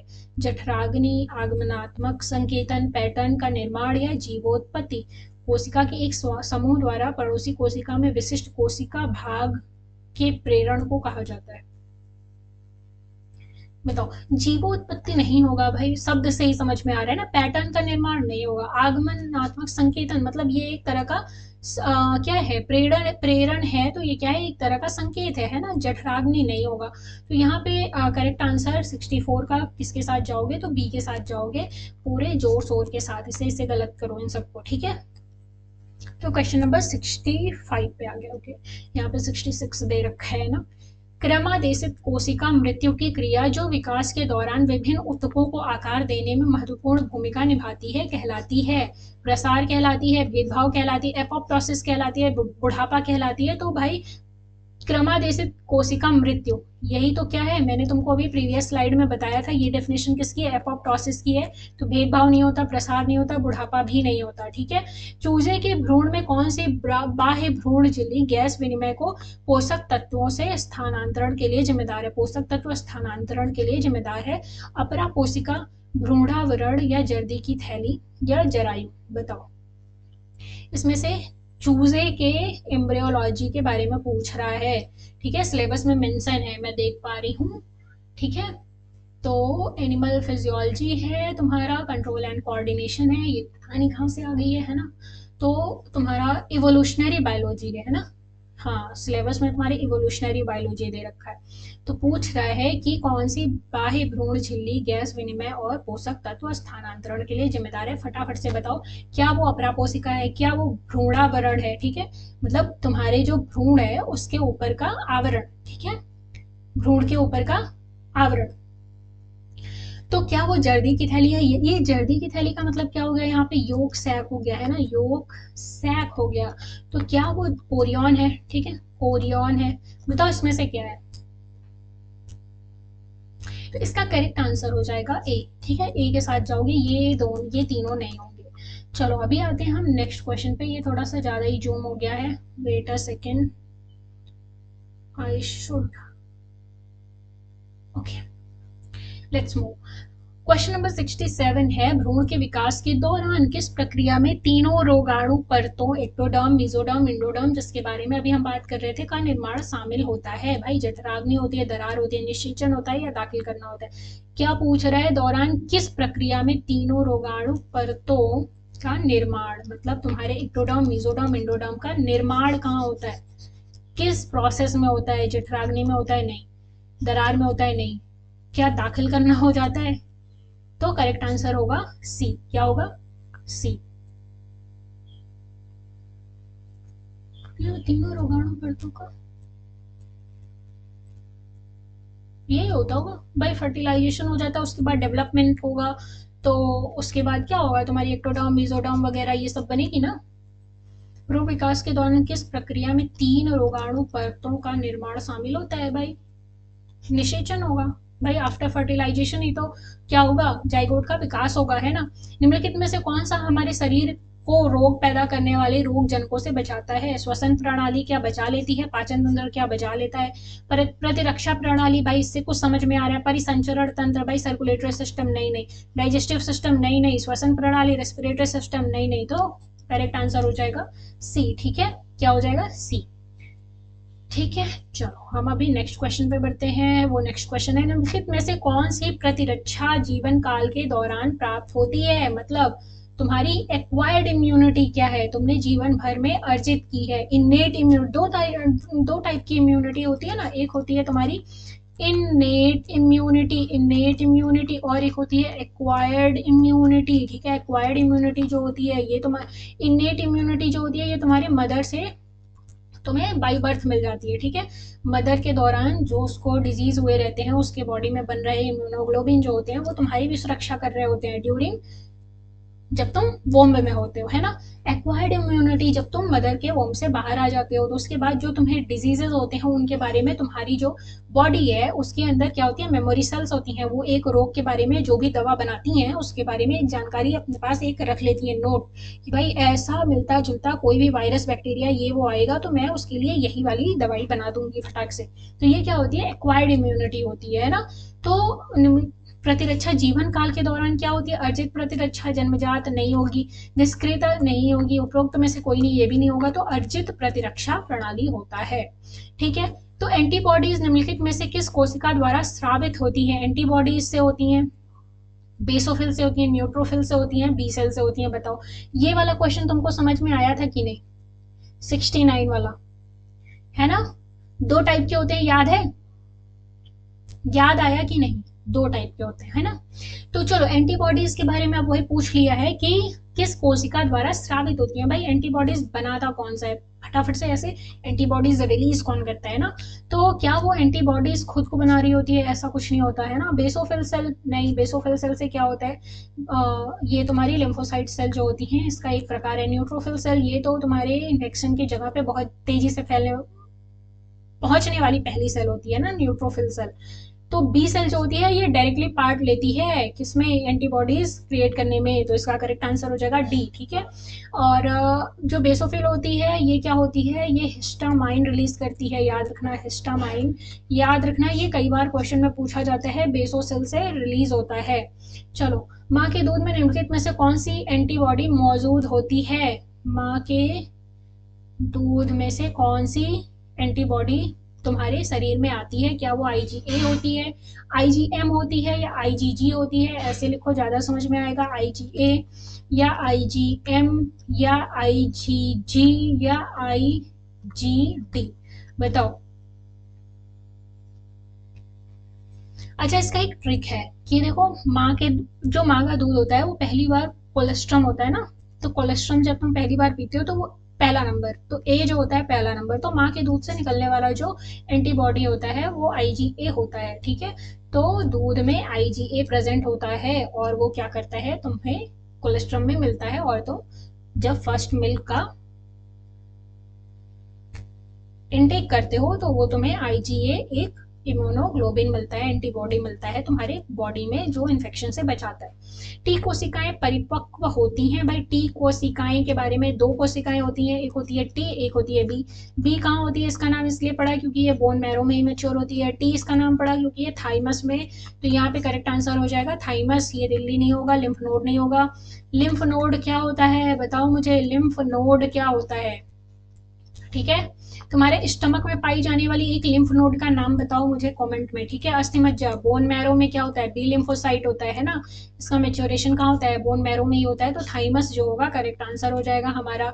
निम्नलिखित में से कौन सी कोशिकाएं जन्मजात प्रतिरक्षा प्रणाली होती हैं, निम्नलिखित में से कौन सी कोशिकाएं जन्मजात, भाई तुम्हें इननेट इम्यूनिटी पूछ लिया है ना, तो फेगोसाइटोसिस जो होती है, मैक्रोफेजेस होती हैं, या प्राकृतिक हथियारी सेल, मतलब किलर कोशिकाएं, किलर सेल, ठीक है, किलर टी सेल होती है, बेसिकली किलर टी सेल होती है, ठीक है, याद रखना, या उपरोक्त में से सभी, बताओ इसमें से करेक्ट आंसर क्या हो जाएगा।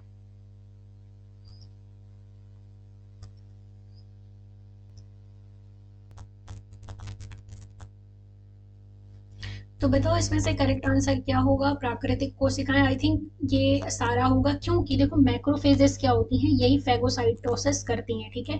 मैक्रोफेजेस ही होती हैं ऐसी सेल जो होती हैं जो फेगोसाइटोसिस करती हैं, मतलब बहुत सारे ऐसे बैक्टीरिया, ऐसे कुछ वायरसेस वगैरह होते हैं, इनको खा जाती हैं ऐसे, है ना, खा जाती हैं और वहां डिस्ट्रक्ट करती हैं, है ना, इन सबको मार देती हैं उसके अंदर। अच्छा, ये प्राकृतिक लिखा है, सॉरी फॉर दैट, ये प्राकृतिक लिखा है, तो यहाँ पे किलर टी सेल नहीं आएगी, किलर टी सेल नहीं आएगी, है ना, याद रखना। एक होता है एनके सेल, मतलब ये नेचुरल वाली पूछ रहे हैं ना, तो एनके सेल जो होती है वो होती है क्या, ये तुम्हारे इनेट इम्यूनिटी में आती है, जबकि किलर टी सेल जो होती है ये तुम्हारे एडॉप्टिव इम्यूनिटी में आती है, याद रखना। अच्छा, क्योंकि हमने पढ़ा था क्या, एक थी तुम्हारी एक्वायर्ड इम्यूनिटी, एडाप्टिव इम्यूनिटी थी, और एक थी तुम्हारी इनेट इम्यूनिटी। तो जो नेचुरल है भाई, नेचुरली अकरिंग है तुम्हारी बॉडी में, ठीक है, इनका रिस्पॉन्स जो होता है ये फास्ट होता है ना, ये बहुत ही स्पीड में काम करती हैं, लेकिन इनके पास कोई प्रायर इंफॉर्मेशन नहीं होती, ठीक है। ये तुम्हारी मदर से तुमको मिलती हैं, ठीक है, मदर में जो भी डिजीजेज होते होंगे उनके बेस पे ये बनी हुई होती है, तुमको फर्दर कोई डिजीजेज ना हो, मतलब ऐसे कोई डिजीजेज ना हो, या फिर कुछ ऐसा एक्सटर्नल मटेरियल आता है तो ये तुरंत एक्टिव होके उस पर काम करने लग जाती है। जबकि तुम्हारी जो किलर टी सेल होती है इनके पास एक मेमोरी सेल भी होती है, ठीक है, वो उस पर काम कर रही होती है, तुमको पहले ये डिजीज हुआ था, मैंने ये बनाया है, देखो ये इसकी किलर सेल है, ये वाला रोग यही आया था तो मैंने इसके लिए ये किलर सेल बनाई थी, तो यही किलर सेल का प्रोडक्शन हाई कर दो लिम्फ नोड में, है ना, तो फिर वहां से निकलती है तुम्हारी की जो टी किलर सेल होती है वो क्या करती है, वो एडॉप्टिव इम्यूनिटी में इंपॉर्टेंट प्ले करती है अपना रोल, ठीक है। तो चलो अभी हम मूव करते हैं नेक्स्ट क्वेश्चन पे, और ये नेक्स्ट क्वेश्चन 74।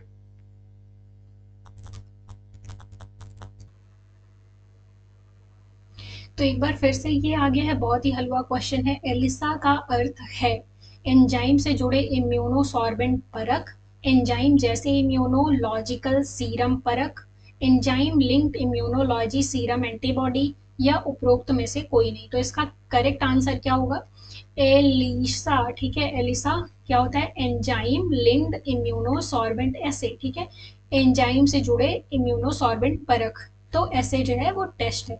अच्छा, एलिसा जो होता है ये क्या होता है, एंजाइम से लिंक करके किसी एक स्पेसिफिक स्पेसिफिक एंटीबॉडी को ढूंढा जाता है, जिससे पता चल जाता है कि जैसे किसी एक डिजीज के लिए, किसी एक एंटीजन के लिए कोई एक स्पेसिफिक एंटीबॉडी बन रही होगी, बस उसी एंटीबॉडी को अगर वो एंटीबॉडी तुमको मिल जाती है एलिसा टेस्ट में, तुमको पता चल जाता है कि ये एंटीबॉडी जो है ये एंटीजन के लिए बनती है, ए एंटीबॉडी ए एंटीजन के लिए बनती है, तो इसका मतलब ये एंटीबॉडी का प्रेजेंट होने का मतलब क्या है कि तुमको ये ए वाला डिजीज है, ये ए वाला पैथोजन तुम्हारी बॉडी में है, ठीक है, इसे कहते हैं एंजाइम लिंक्ड इम्यूनोसॉर्बेंट एसिड, ठीक है। चलो इसी के साथ नेक्स्ट क्वेश्चन पे बढ़ते हैं। हार्डी वेनबर्ग के नियम का सही सूत्र कौन सा है, p square p q plus q square is equal to zero, zero कहीं नहीं था, इन्फिनिटी कहीं नहीं था, वन वन था, कुछ ऐसा याद भी आ रहा होगा ना कि जैसे वन वन हो सकता है, जीरो तो नहीं पड़ा था, अनंत कहीं नहीं पड़ा था, है ना। तो p square p q plus q square is equal to one होगा, या p square two p q plus q square is equal to one, बताओ। तो हार्डी विनबर्ग का इक्वेशन क्या था, p square plus q square plus two p q is equal to one, मतलब कि जो जेनेटिक ट्रांसफर होता है उसमें एलील की फ्रीक्वेंसी जो होती है वो सेम होती है, अनटिल अनलेस कोई भी म्यूटेशन, कोई भी एक्सटर्नल चेंजिंग फोर्स उस पर अप्लाई नहीं होता है, जैसे म्यूटेशन हो गया, नेचुरल सिलेक्शन टाइप का ऐसा कुछ हो गया जो जीन में फ्रीक्वेंसी को चेंज नहीं कर रहा है ना। म्यूटेशन हो जाएगा तो भाई फ्रीक्वेंसी की चेंज हो जाएगी, हो सकता है कोई जीन ही एलिमिनेट हो गया, हो सकता हो कि कोई जीन एक्स्ट्रा इनकॉर्पोरेट हो गया, इससे क्या होगी, एलील की फ्रीक्वेंसी चेंज हो जाएगी। तो अगर ये म्यूटेशन नहीं हो रहा है तो हार्डी वेनबर्ग ने बताया कि पॉपुलेशन में जो एक पेरेंट से लेके मदर, अरे पेरेंट से लेके ऑफ स्प्रिंग में जो भी एलील जाएंगे वो सेम होंगे ना, वो कांस्टेंट होंगे, सेम का मतलब क्या, कांस्टेंट होंगे, एक तरीके से ये समझो, है ना। तो हार्डी वेनबर्ग का इक्वेशन सही आंसर क्या होगा, मैंने टिक नहीं लगाया क्या, हाँ ये D will be the correct answer. किस वैज्ञानिक ने अपने पुनर्पूंजीकरण सिद्धांत में कहा था कि ऑन्टोजेनी फाइलोजेनी को पुनर्जीवित करता है, ये तो बहुत ही फेमस डायलॉग है, और ये किसका है, क्या ये अर्नेस्ट हैकल का है, क्या ये लुइस पास्चर का है, क्या ये चार्ल्स डार्विन ने दिया था, या एस एल मिलर ने दिया था, मतलब सिंपली तुम इसे मिलर का एक्सपेरिमेंट भी पढ़ते हो ना, तो मिलर ने दिया था, डार्विन ने दिया था, कि लुइस पास्चर ने दिया था, कि हैकल ने दिया था। तो this statement was given by किसके द्वारा, अर्नेस्ट हैकल ने दिया था, ये लगभग 19 सेंचुरी 19वीं सदी में दिया था, है ना। तो अच्छा ये चीज जानते हो 19वीं सदी का मतलब ये 1800 से शुरू हो रहा होगा, है ना। तो अर्नेस्ट हैकल ने क्या कहा था, ऑन्टोजेनी रिकैप्चुलेट फाइलोजेनी। ऑन्टोजेनी क्या होती है, ऑन्टोजेनी क्या होती है, ऑन्टोजेनी का मतलब होता है किसी एक फर्टिलाइज एग में हो रहा जाइगोट, फिर उससे बनने वाला ऑर्गेनिज्म, ये किसी एक इंडिविजुअल का डेवलपमेंट, एम्ब्रियोलॉजिकल डेवलपमेंट, उसकी ऑन्टोजेनी होती है। लेकिन फाइलोजेनी क्या होती है, फाइलोजेनी डिटरमाइन करती है इवोल्यूशनरी रिलेशनशिप। याद रखना, फाइलोजेनी का मतलब होता है कि जैसे हम क्या है, हम आए एप से आए, तो हमारी ये फाइलोजेनी है कि हम बंदरों से आए, है ना। तो ये हमारी फाइलोजेनी है, लेकिन जो वोम्ब में बच्चा बनता है फिर वो मिच्योर होता है, वो उसकी ऑन्टोजेनी है। तो अर्नेस्ट हैकल ने कहा कि जब ऑन्टोजेनी हो रही होती है, जब बच्चे का डेवलपमेंट हो रहा होता है, तो वो अपने पूरे इवोल्यूशनरी रिलेशनशिप को दोहरा रहा होता है जब वो विकास के चरण को क्रॉस करता है। जैसे इसका बहुत ही अच्छा एग्जाम्पल देखने मिलता है तुमको कि टैडपोल लार्वा ऑफ फ्रॉग, है ना, फ्रॉग का टैडपोल लार्वा जो होता है उसके अंदर क्या होता है, उसके अंदर फिन होते हैं ऐसे मछलियों की तरह। अब ऐसा कहा जाता है कि जो एम्फीबिया होते हैं वो भाई पहले फिशेज आई, फिर उसके बाद वो एम्फीबिया बने, है ना। तो इनके जो एग्स हैं, इनका जो डेवलपमेंट होता है इंडिविजुअल का इन वॉर्म, तो ये क्या है, ये कैरेक्टरिस्टिक इसका किसका है, फिश वाला कैरेक्टरिस्टिक कुछ ये शो करता है ना। तो फिश वाले कैरेक्टरिस्टिक से क्या होता है, इससे पता चलता है कि ऑन्टोजेनी क्या है, ये फाइलोजेनी को रिपीट कर रही है। तो यही फेमस डायलॉग किसने दिया था, अर्नेस्ट हैकल ने दिया था। चलो इसी के साथ मूव करते हैं हमारे नेक्स्ट क्वेश्चन पे। सरीसृप और पक्षियों के बीच की संयोजक कड़ी है, कनेक्टिंग लिंक है। मैं इसका एक वीडियो डालूंगी, एक ही वीडियो में पूरी कनेक्टिंग लिंक मुझे साफ करनी है ना, हमेशा हमेशा के लिए खत्म ये बवाल। तो जल्दी से चैनल को सब्सक्राइब कर लो अगर नहीं किया है तो। सरीसृप और पक्षियों के बीच की कड़ी क्या है, आर्क्योप्टेरिक्स है क्या, एक प्रकार का बत्तख सदृश नाक से पशु, नाक से पशु, नाम का पशु हो सकता है ये, है ना। जावा एप मैन होता है या वेल होता है, बताओ इसमें से कौन सा आंसर करेक्ट होगा। तो भाई कितनी बार पढ़ा है कि रेप्टीलिया और एव्स में क्या होता है, आर्क्योप्टेरिक्स, जो अब चला गया पृथ्वी से, है ना। तो ये क्या होता है, कनेक्टिंग लिंक फॉर्म करता है, मतलब आर्क्योप्टेरिक्स एव्स भी था, पक्षी भी था और रेप्टीलिया भी था, है ना। तो ये इसका correct answer will be A. तो डायनासोर का स्वर्ण युग कहा जाता है, मीजोजोइक को, सेनोजोइक को, पुराजीवी को, साइनोजोइक को, बताओ इसमें से किसे कहा जाता है डायनासोर का स्वर्ण युग। ठीक है, तो इसका करेक्ट आंसर होगा सीनोजोइक एरा। ठीक है, सीनोजोइक एरा होगा क्या, या मीजोजोइक एरा होगा। जियोलॉजिकल टाइम स्केल है ना, जियोलॉजिकल टाइम स्केल के बारे में पूछा है। तो जुरासिक किस में आता है, जुरासिक पीरियड किस में आता है, बताओ मीजोजोइक में आता है कि सीनोजोइक में आता है। आई थिंक सीनोजोइक जो होता है वो क्या होता है, हम लोग का एरा है ना, मेमेलिया का एरा है, क्या है, मेमेलियन एरा है आई थिंक, हाँ मेमेलियन एरा है। Mesozoic will be the correct answer, यहाँ सीनोजोइक नहीं होगा। सीनोजोइक में क्या है, हम आते हैं, मैमल्स आते हैं, ठीक है, मैमल्स आते हैं, और क्या आते हैं, एंजियोस्पर्म्स आते हैं, एंजियोस्पर्म्स आते हैं, ठीक है। तो डोमिनेटिंग जो ऑर्गेनिज्म है प्लांट और एनिमल में कौन कौन से हैं, सेनोजोइक में मैमल और एंजियोस्पर्म, जबकि मीजोजोइक का जुरासिक पीरियड जो होता है वो डायनासोर के लिए फेमस है, जुरासिक पार्क ऐसे कुछ मूवी भी बनी है ना। तो इसके 3 पीरियड भी होते हैं, जिसमें से जो जुरासिक पीरियड है वो सबसे मिडिल वाला पीरियड है ना। चलो नेक्स्ट क्वेश्चन है, जीवाश्म सामान्यतः कहाँ पाए जाते हैं, तो बहुत ही इजी क्वेश्चन है, सेडिमेंटरी रॉक, सेडिमेंटरी रॉक में पाए जाते हैं, ठीक है। ठीक है, तो ये क्या है, तलछटी चट्टाने, ये क्या है, इग्नियस रॉक, इग्नियस रॉक नहीं होगा, रूपांतरित चट्टाने नहीं, किसी भी प्रकार की चट्टान नहीं, है ना। तो करेक्ट आंसर विल बी ए। ओपरेन के अनुसार निम्नलिखित में से कौन सा पृथ्वी के आदिम वातावरण में मौजूद नहीं था, वेरी वेरी इंपॉर्टेंट, ठीक है। तो ओपरेन का, ओपरेन और हेलाडिन का वो था ना एक्सपेरिमेंट। तो मीथेन, ऑक्सीजन, हाइड्रोजन, जलवाष्प, बताओ इसमें से क्या मौजूद नहीं था। मिलर्स एक्सपेरिमेंट भी था, ठीक है, वो कांच वाला ऐसा, ठीक है, ऐसे रॉड डाल के उसमें स्पार्क जनरेट किया था, फिर वो कलेक्ट किया था, ठीक है। वो सूप में देखा था कि बहुत सारे क्या है, इनऑर्गेनिक मटेरियल से बहुत सारे ऑर्गेनिक मटेरियल बन रहे थे। तो मिलर्स का एक्सपेरिमेंट था, ये तो भूत बन गया, चाइना वाला वो क्या कहते हैं, ड्रैगन, है ना। तो इसमें करेक्ट आंसर होगा क्या, ऑक्सीजन मौजूद नहीं था, तो यही करेक्ट होगा। मीथेन प्रेजेंट थी, हाइड्रोजन प्रेजेंट था, वाटर वेपर प्रेजेंट था, है ना, जबकि ऑक्सीजन प्रेजेंट नहीं थी, ऑक्सीजन तो बहुत बाद में आई, है ना। चलो और आगे बढ़ते हैं, जो व्यक्ति उच्च रक्तचाप, उच्च बीपी, ब्लड प्रेशर से पीड़ित है, उसमें उसे इसमें कटौती करनी चाहिए, किसमें, सोडियम में करनी चाहिए, पोटेशियम में करनी चाहिए, कैल्शियम में करनी चाहिए, या मैग्नीशियम में करनी चाहिए, बताओ। तो तुमने बहुत बार सुना होगा, कॉमन सा है ये क्वेश्चन, कि अगर आपको हाई बीपी है तो नमक कम खाना चाहिए, नमक में मिलता क्या है, सोडियम मिलता है, तो ये गलत हो जाएगा, ये गलत हो जाएगा, ये गलत हो जाएगा। कैल्शियम, कैल्शियम क्या होता है, तुम्हारे बोन में पाया जाता है, तुम्हारे इनेमल में पाया जाता है, ठीक है, एनामल में पाया जाता है। मैग्नीशियम, मैग्नीशियम मेन कंटेंट होता है किसका, क्लोरोफिल, ए बी सी, ठीक है, क्लोरोफिल का बेसिकली होता है।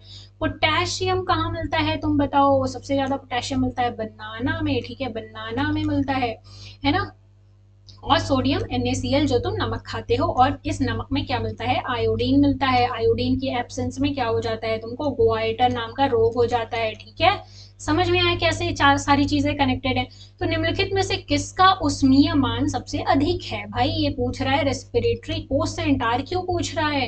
कार्बोहाइड्रेट का सबसे ज्यादा है कि वसा का सबसे ज्यादा है, प्रोटीन का, विटामिन का, किसका सबसे ज्यादा है? सबसे ज्यादा होने का मतलब कि 1 होगा या लेस देन 1 होगा, ठीक है, लेस देन 1 होगा। जीरो, अरे यार जीरो कहाँ से, ये पॉइंट में चला जाएगा है ना, 0 to 1 समझ लो, 0 to 1, ठीक है।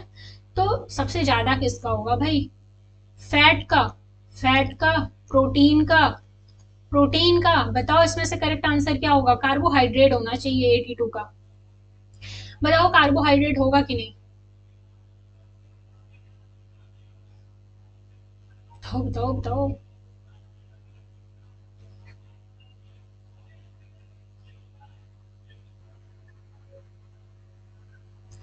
तो किसका ज्यादा होगा? कार्बोहाइड्रेट का होना चाहिए है ना। तो कार्बोहाइड्रेट का होना चाहिए क्योंकि 0 से 1 के बीच में आता है, और 1 किसका होता है? कार्बोहाइड्रेट का होता है। और 0.7, 0.8 ये होता है प्रोटीन का, और 0.7 होगा तुम्हारा फैट का। रही बात विटामिन की, तो विटामिन में भाई ये ऑक्सीडाइज ही तो नहीं होता, इसका ऑक्सीडेशन ही नहीं होता है ना, मतलब ये O2 यूज करके CO2 इवॉल्व नहीं करता है ना। तो रेस्पिरेटरी कोसेंट क्या होता है? रेस्पिरेटरी कोसेंट होता है कि उष्मीय मान का मतलब तो रेस्पिरेटरी कोसेंट ही होगा ना, उष्मीय मान। एक बार कमेंट में बताना उष्मीय मान को जो इंग्लिश मीडियम वाले हैं वो क्या पढ़ते हैं। मुझे जहां तक लग रहा है वो रेस्पिरेटरी कोसेंट होना चाहिए एक्चुअली।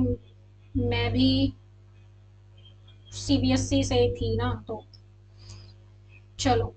तो यहाँ पे कार्बोहाइड्रेट होगा क्योंकि इसका 1 होता है, और बाकी फैट का देखो 0.7 होता है, 0.8 होता है। प्रोटीन का ये बहुत ज्यादा इंपॉर्टेंट है, या पूछा जा चुका है बहुत सारे क्वेश्चन में है ना, ये बहुत बार पूछा जा चुका है, तो इसे याद रखना, इसे भी लगे हाथ याद कर लो। चलो नेक्स्ट क्वेश्चन पे मूव करते हैं।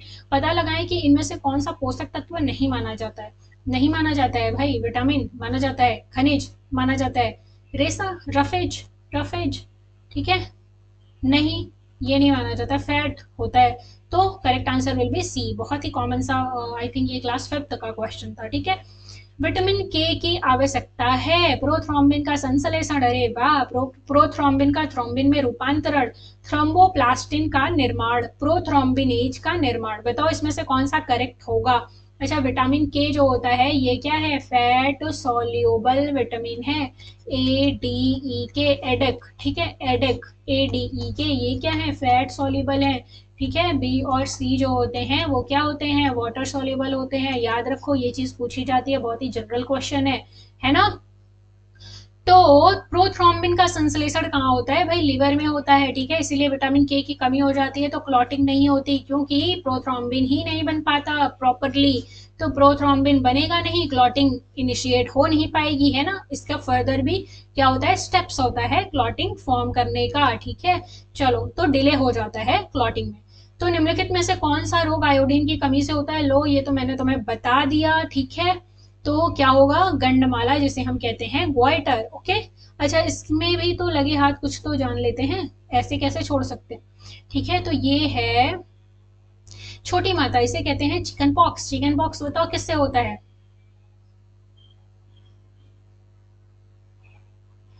ये होता है वेरिसेला जोस्टर से, ठीक है, वेरिसेला जोस्टर से होता है। आंत ज्वर, जिसे हम कहते हैं टाइफॉइड कहते हैं ना, टाइफॉइड ही कहते हैं ना। बताओ टाइफॉइड किससे होता है? सैल्मोनेला, सैल्मोनेला टाइफी से होता है। अच्छा, ये बैक्टीरियल डिजीज है, ये वायरल डिजीज है।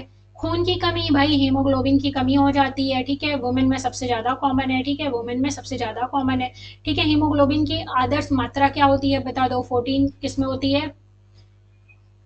मेन में होती है ना 14, और 13 होती है वुमेन में, ठीक है। इतना तो होना ही चाहिए, मिनिमम मिनिमम इतना होना चाहिए, है ना। चलो, टिटनस, काली खांसी और डिप्थीरिया से सुरक्षा के लिए बच्चों में निम्नलिखित में से कौन सा संयुक्त टीका दिया जाता है? इसके लिए मैंने एक शॉर्ट भी बनाया है, जाके उसे एक बार देखना, है ना। तो वो क्या है? डिप्थीरिया। एक्चुअली में डिप्थीरिया होता क्या है? डिप्थीरिया बच्चों में होता था, है ना, हालांकि अब तो इसका टीका दे दिया जाता है, इतने ज्यादा केसेस नहीं आते। तो इसमें क्या होता है, तुम्हारी विंड पाइप में एक अलग सी लेयर बन जाती है, स्लाइमी सी लेयर बन जाती है ना। तो वो क्या करती है, विंड पाइप को सांस लेने से रोकती है, तुम्हें सांस लेने से रोकती है। तो उसमें देखो एक टीका बनाया गया है जिसमें पर्ट्यूसिस जैसे कहते हो, पर्ट्यूसिस, ठीक है, पर्ट्यूसिस क्या है, काली खांसी कहते हैं, डिप्थीरिया और टेटनस।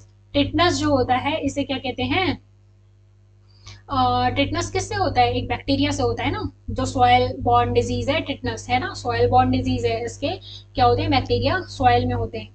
तो टिटनस में क्या होता है, लॉक जॉ हो जाता है, ठीक है, इसमें मसल्स जो होती हैं, मसल्स जो होती हैं वो अकड़ जाती हैं, है ना। तो इसमें कौन सा टीका लगता है, डीपीटी का टीका लगता है, बीसीजी का लगता है, टैब वैक्सीन लगती है, एचआईवी का टीका लगता है। भाई एचआईवी तो पहले ही हटा दो, ठीक है, एचआईवी पहले हटा दो, टैब वैक्सीन नहीं नहीं नहीं। बीसीजी ये ट्यूबरक्लोसिस में लगता है, ठीक है, ट्यूबरक्लोसिस टीबी में लगता है, ठीक है।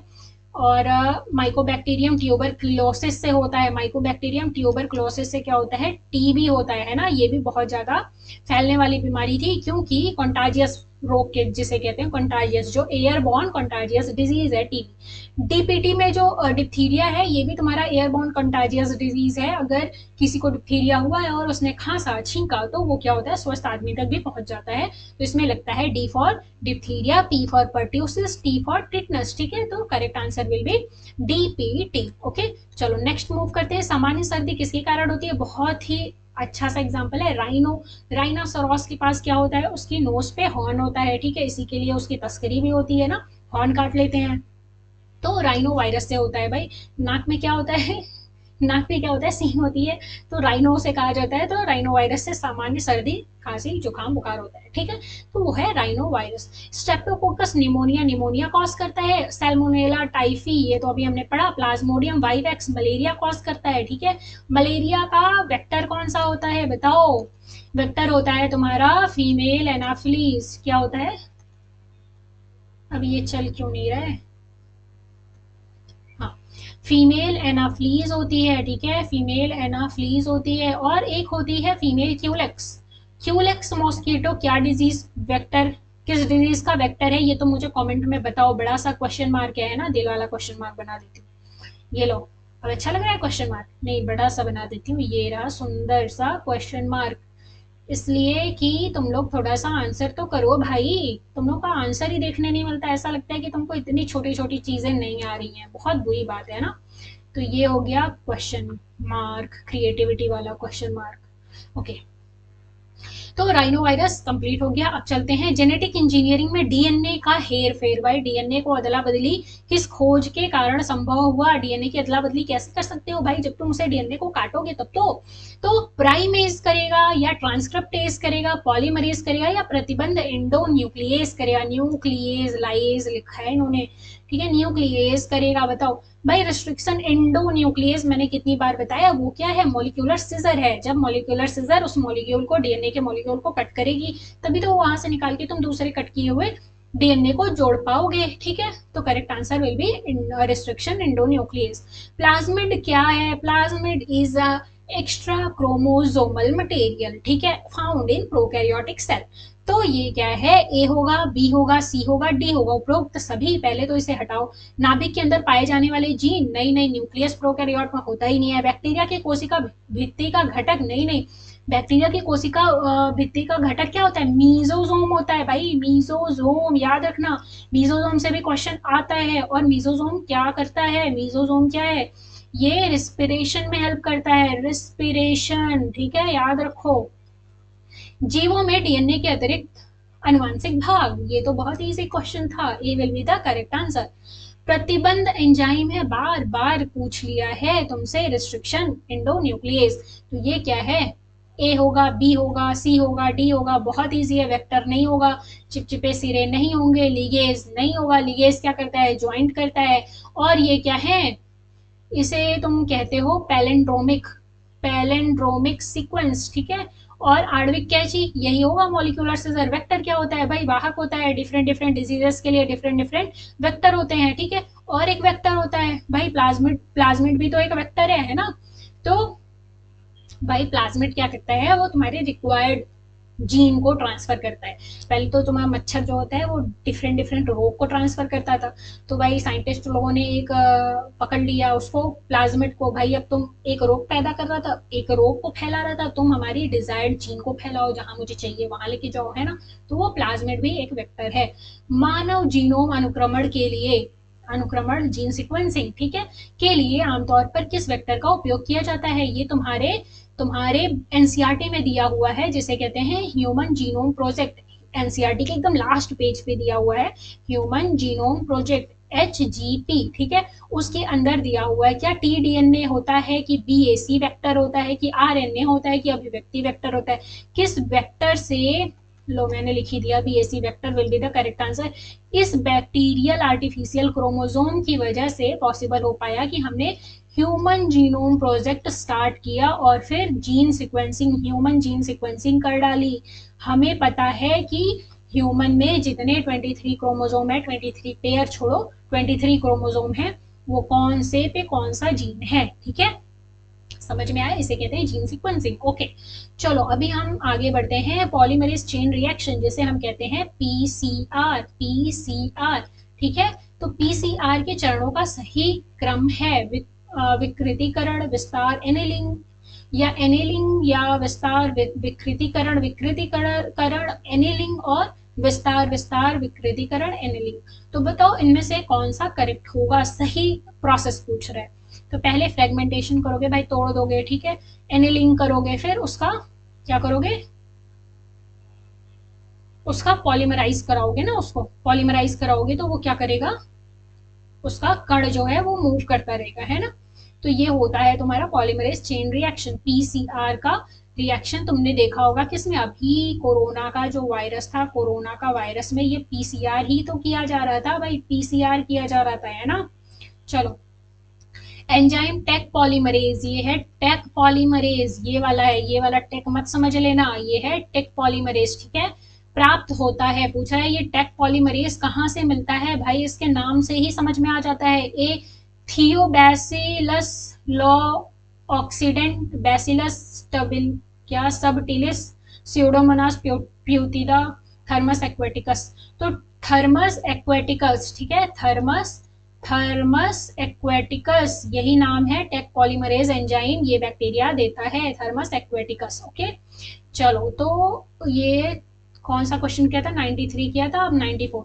सबसे महत्वपूर्ण मानवीय गतिविधि जो वन्य जीवों के विलुप्त होने का कारण बनती है, क्या वायु और जल प्रदूषण, हाँ भाई तुम हवा पोल्यूट कर रहे हो, वाटर पोल्यूट कर रहे हो, ठीक है, तो भाई जो वन्य जीव हैं वो विलुप्त होंगे। मूल्यवान वन जीवों उत्पादों का शिकार करना, इससे भी होंगे, है ना। विदेशी जातियों का परिचय, भाई तुम ले आ रहे हो एग्जॉटिक स्पेसीज, वो कैटफिश जो चाइना कैटफिश थी, वो आके क्या कर रही थी, क्या कर रही थी तुम्हारे जो पॉन्ड में, बाकी नेचुरली तुम्हारे क्या होती हैं, स्पेसिफिक इन्वायरमेंट में जो पाई जाने वाली फिशेज हैं, तुम्हारी लोकल फिशेज जो हैं उनको मार देती हैं, वही जिंदा रह जाती हैं, ठीक है। जैसे एक फ्लावरिंग प्लांट है, उसे इंट्रोड्यूस किया गया था लंटाना, ठीक है, लंटाना, भाई साउथ में तो ये इतना कॉमन है, इतना कॉमन है, इसको इंट्रोड्यूस किया गया था किसके लिए, इसके कलरफुल फ्लावर के लिए, ठीक है,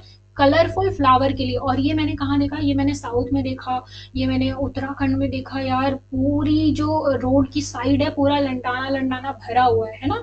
और देखो पार्थेनियम भी क्या है, विदेशी प्रजाति है ना, पार्थेनियम, है ना, समझ में आया, विदेशी प्रजाति, वो हमारे इंडिया की ओरिजिनल स्पीसीज, नेटिव स्पीसीज नहीं है, वो है बाहर से, अमेरिका से आई हुई, ठीक है। तो क्या है, पार्थेनियम। अच्छा, पार्थेनियम से, उसके पॉलन से इरिटेशन होता है, ठीक है। प्राकृतिक आवासों में परिवर्तन और विनाश, भाई तुम एक चीज देख रहे हो, इन सबको समावेशित कर ले रहा है ऑप्शन नंबर डी, तो हम डी के साथ जाएंगे, will be more correct. Okay, तो निम्नलिखित में से कौन सा इन सीटू संरक्षण के अंतर्गत शामिल नहीं है, भाई ये वाला क्वेश्चन आजकल बहुत ट्रेंड में है, नहीं है पूछ रहे हैं, पहले ये क्या पूछते थे कि इन सीटू संरक्षण होता है, इन सीटू संरक्षण क्या है, ये सारे क्वेश्चन बनते थे, अब क्वेश्चन बनते नहीं है। तो राष्ट्रीय उद्यान, नेशनल पार्क जो होते हैं भाई, इन सीटू मतलब नेशनल पार्क में जो मिल रहे हैं ऑर्गेनिज्म, उनको वहीं पे प्रोटेक्शन उनका रखो, उनका ख्याल रखो, ठीक है। अभ्यारण्य, भाई तुम कोई वाइल्ड लाइफ सेंचुरी बना रहे हो तो तुम अलग से नहीं बना रहे होते ना, वो एरिया पहले से डिफाइन है, मतलब वो पहले से एग्जिस्ट करता है, बस तुम उसको डिफाइन कर देते हो ना। तो उसमें क्या है, उसमें रहने वाली स्पीसीज को एक तरह से तुम प्रोटेक्शन दे रहे हो। वनस्पति उद्यान, भाई मेरा मन कर रहा है मैं अपने घर पे पूरा बोटेनिकल गार्डन बनवा दूं तो मैं बनवा सकती हूँ, वहां पे कोई बोटेनिकल गार्डन एग्जिस्ट नहीं करता लेकिन मैं बनवाऊंगी। तो ये क्या है, ये मैं वहां की एग्जिस्टिंग स्पेसीज को प्रोटेक्शन नहीं दे रही हूँ, मैं तो कहीं कहीं से लेकर आऊंगी और यहाँ सजा दूंगी। तो ये क्या है, वनस्पति उद्यान will be the correct answer. Biosphere reserve, ये भी क्या है, पहले से प्री एग्जिस्टिंग एरिया है, बस इसको हमने क्या किया है, हमने क्या किया है, एक डेफिनेट लाइन प्रोवाइड कर दी है, ठीक है। बायोस्फीयर रिजर्व में एक कोर रीजन होता है, याद रखना, यहाँ पे कोई भी एक्टिविटी इनहिबिटेड होती है, कुछ भी तुम एक्टिविटी नहीं कर सकते, ठीक है। और ये होता है बफर जोन। बफर जोन ऐसा जोन होता है जहाँ पे वुड कटिंग हो सकती है ना, और लोग आ जा सकते हैं और फिर विजिट विजिट करने के लिए आ जा सकते हैं, रिसर्च। और थोड़ा सा अंदर आओगे ना तो बफर जोन और एक ट्रांजिशन जोन, 3 जोन होता है ना, एक बार याद करना, कोर जोन होता है, बफर जोन होता है, 2 चीज मुझे याद आ रही है, एक और होता है, ठीक है। तो उसमें क्या होता है कि आप रिसर्च के लिए सब जा सकते हो, वहां कोई ऐसी डिस्ट्रक्टिव एक्टिविटीज नहीं कर सकते, है ना। तो ये हो गया 96 क्वेश्चन हमारा आ गया। निम्नलिखित में से कौन सा एक लुप्त प्राय जानवर है और एक राष्ट्रीय उद्यान का सही सुमेलित जोड़ा है। भाई ये जोड़ा लुप्त प्राय जानवर और राष्ट्रीय उद्यान का पूछ रहे हैं, तो महान भारतीय केवलादेव राष्ट्रीय उद्यान, नहीं ये वाला इधर होगा ना, महान भारतीय bustard, great Indian bustard, great Indian bustard, भाई ये बर्ड है ना। केवलादेव राष्ट्रीय उद्यान, केवलादेव में पाया जाता है क्या, है ना। शेर जो होता है जिम कॉर्बेट नेशनल पार्क होता है ना, जिम कॉर्बेट नेशनल पार्क, ठीक है। बताओ ये कहाँ पे है ना। गैंडा काजीरंगा नेशनल पार्क, ये बताओ कहाँ पे है, काजीरंगा, ठीक है, आसाम में है ना। जंगली गधा, दुधवा नेशनल पार्क, भाई दुधवा नेशनल पार्क तो यूपी का है, यूपी का है, हमारी यूपी का है क्या, दुधवा नेशनल पार्क, ठीक है। और जंगली गधा तो ये तुम्हारा पाया जाता है रन ऑफ कच्छ में, रन ऑफ कच्छ में गुजरात, ठीक है, गुजरात में। गुजरात में एक और फेमस है क्या, गिर नेशनल पार्क, ठीक है, गिर नेशनल पार्क, याद रखना। शेर नहीं होता, टाइगर होता है यहाँ पे, तो ये गलत हो जाएगा। जंगली गधा ये भी गलत हो जाएगा। महान भारतीय ये केवलादेव में नहीं होता है, तो करेक्ट आंसर विल बी गैंडा काजीरंगा नेशनल पार्क में होता है, ठीक है। निम्नलिखित में से कौन सा चिपको आंदोलन की एक महान उपलब्धि है। भाई चिपको आंदोलन, चिपको और एपिको, साउथ में यही मूवमेंट जो था वो एपिको मूवमेंट से फेमस हुआ था। तो अधिक पेड़ लगाए जाते हैं क्या, हिमालय क्षेत्र में विकास होता है क्या, वनों की कटाई का सफलतापूर्वक विरोध किया गया क्या, मृदा अपरदन में कमी आती है क्या। तो इसमें से ये भी गलत है, ये भी गलत है, ये भी गलत है, correct answer will be C, okay, we will go with C. वे प्रजातियां जो विलुप्त होने के कगार पर हैं कहलाती हैं। भाई जो विलुप्त होने की कगार पे हैं तो विलुप्त, लुप्त प्राय, है ना, तो बहुत इजी है ये तो, है ना। दुर्लभ प्रजाति नहीं होगा, कमजोर प्रजातियां नहीं होगा, वर्नलेबल, वर्नलेबल, यार टंग ट्विस्ट हो गई, सॉरी फॉर दैट, ठीक है। सामान्य प्रजातियां नहीं, वर्नरेबल, देखो अभी सही आ गया, वर्नल, अब सॉरी, कभी कभी ऐसा होता है ना, तुम लोग के साथ भी हुआ है क्या, है ना। चलो, पवित्र उपवन है, इतनी लगातार बोलने से ना ऐसे पानी पीने का मन कर रहा है, पर अभी उठ के जा नहीं सकते। चलो, पवित्र उपवन है, भाई पवित्र उपवन की कॉन्सेप्ट, पवित्र उपवन का कॉन्सेप्ट क्या है, पवित्र उपवन का कॉन्सेप्ट ये है कि भाई अनछुए, ठीक है, मतलब अनछुए जैसा सब वर्ड एग्जिस्ट नहीं करता, आई थिंक अन इंग्लिश का वर्ड है आई थिंक, और जो भी हो, लेकिन जैसे जो ह्यूमन की एक्टिविटी से अभी दूर है, ठीक है, ये समझ लो, बहुत ही जनरल टर्म में है ना। बड़े जंगलों के हिस्से जो स्थानीय लोगों से अछूते रह गए, हाँ अछूते टर्म सही है, हिंदी का शुद्ध शब्द है अछूते। पशुओं के चरने का स्थान नहीं नहीं, ठीक है। पेड़ों की ये ग्रासलैंड थोड़े ना है, ग्रासलैंड थोड़े ना है। पेड़ों की व्यावसायिक कटाई के लिए निर्धारित वन, नहीं नहीं। वनों का उपयोग औषधि कूड़ों वाले पेड़ लगाने के लिए किया जाता है, बिल्कुल नहीं, तो ये correct answer will be A. तो अभी हम आते हैं our last question of the session. निम्नलिखित में से कौन सा भारत की जैव विविधता में गिरावट के लिए जिम्मेदार नहीं है, कौन सा जिम्मेदार नहीं है पूछ रहा है। तो खनन गतिविधियां, भाई हम जिम्मेदार हैं, इतना इतना ज्यादा खनन हो रहा है कि जमीन धंस जा रही है, ठीक है, अभी ये न्यूज में भी था। शिकार और अवैध शिकार, भाई शिकार करो, इतना एक्सेसिव शिकार कर लो कि वो जो ऑर्गेनिज्म है वही विलुप्त हो जाए। अवैध शिकार करो भाई, छिप छिप के शिकार कर रहे हो, अपने फायदे के लिए शिकार कर रहे हो, तो इससे भी होता है। जंगल की आग, भाई जंगल में आग लग जाए, अभी देखो तुम्हारे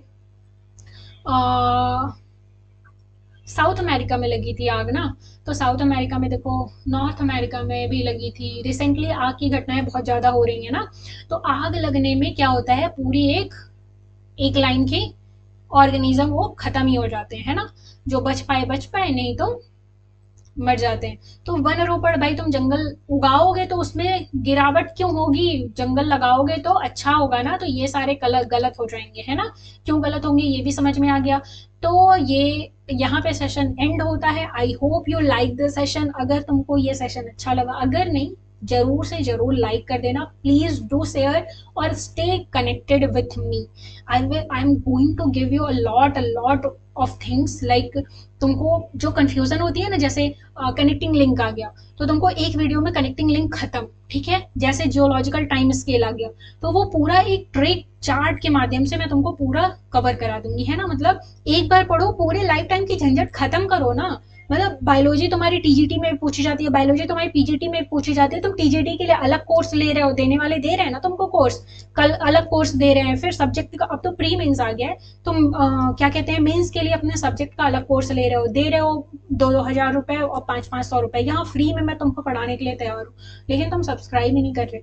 तो do subscribe this channel and share with your friend family and whoever want to watch biology, okay। और अगर आपका सपोर्ट रहा तो हम आगे बहुत सारी चीज़ें इसमें ऐड करेंगे, है ना। तो चलो मिलते हैं फिर नेक्स्ट वीडियो में। और तो कमेंट करना कि तुम्हें नेक्स्ट वीडियो ज़्यादा कंफ्यूजिंग टॉपिक कौन से हैं। और मैं सोच रही हूँ तुमको क्वेश्चन वाली सीरीज स्टार्ट कर दूँ, थोड़ा सब टॉपिक वाइज क्वेश्चन, जैसे इकोलॉजी का हो गया 20 क्वेश्चन का, स्पेशल 20 क्वेश्चन जो बहुत ज़्यादा रिपीटेड क्वेश्चन है, ठीक है। और तुम्हारी जेनेटिक्स से, माइटोसिस मियोसिस से, प्रोकैरियोट यूकैरियोट से, ऐसे एक एक टॉपिक उठा के उसके 20-20 क्वेश्चन कर लेते हैं, है ना। शॉर्ट वीडियो रहेगा और ज़्यादा एक्सप्लेनेशन के साथ हम कवर करेंगे। तो बहुत सारे आइडियाज़ हैं मेरे पास, इसके लिए आपको एक कृपा करनी होगी कि आप चैनल को सब्सक्राइब करिए। और मिलते हैं फिर नेक्स्ट वीडियो में, तब तक के लिए अपना ख्याल रखना और मजे में रहना, है ना। चलो।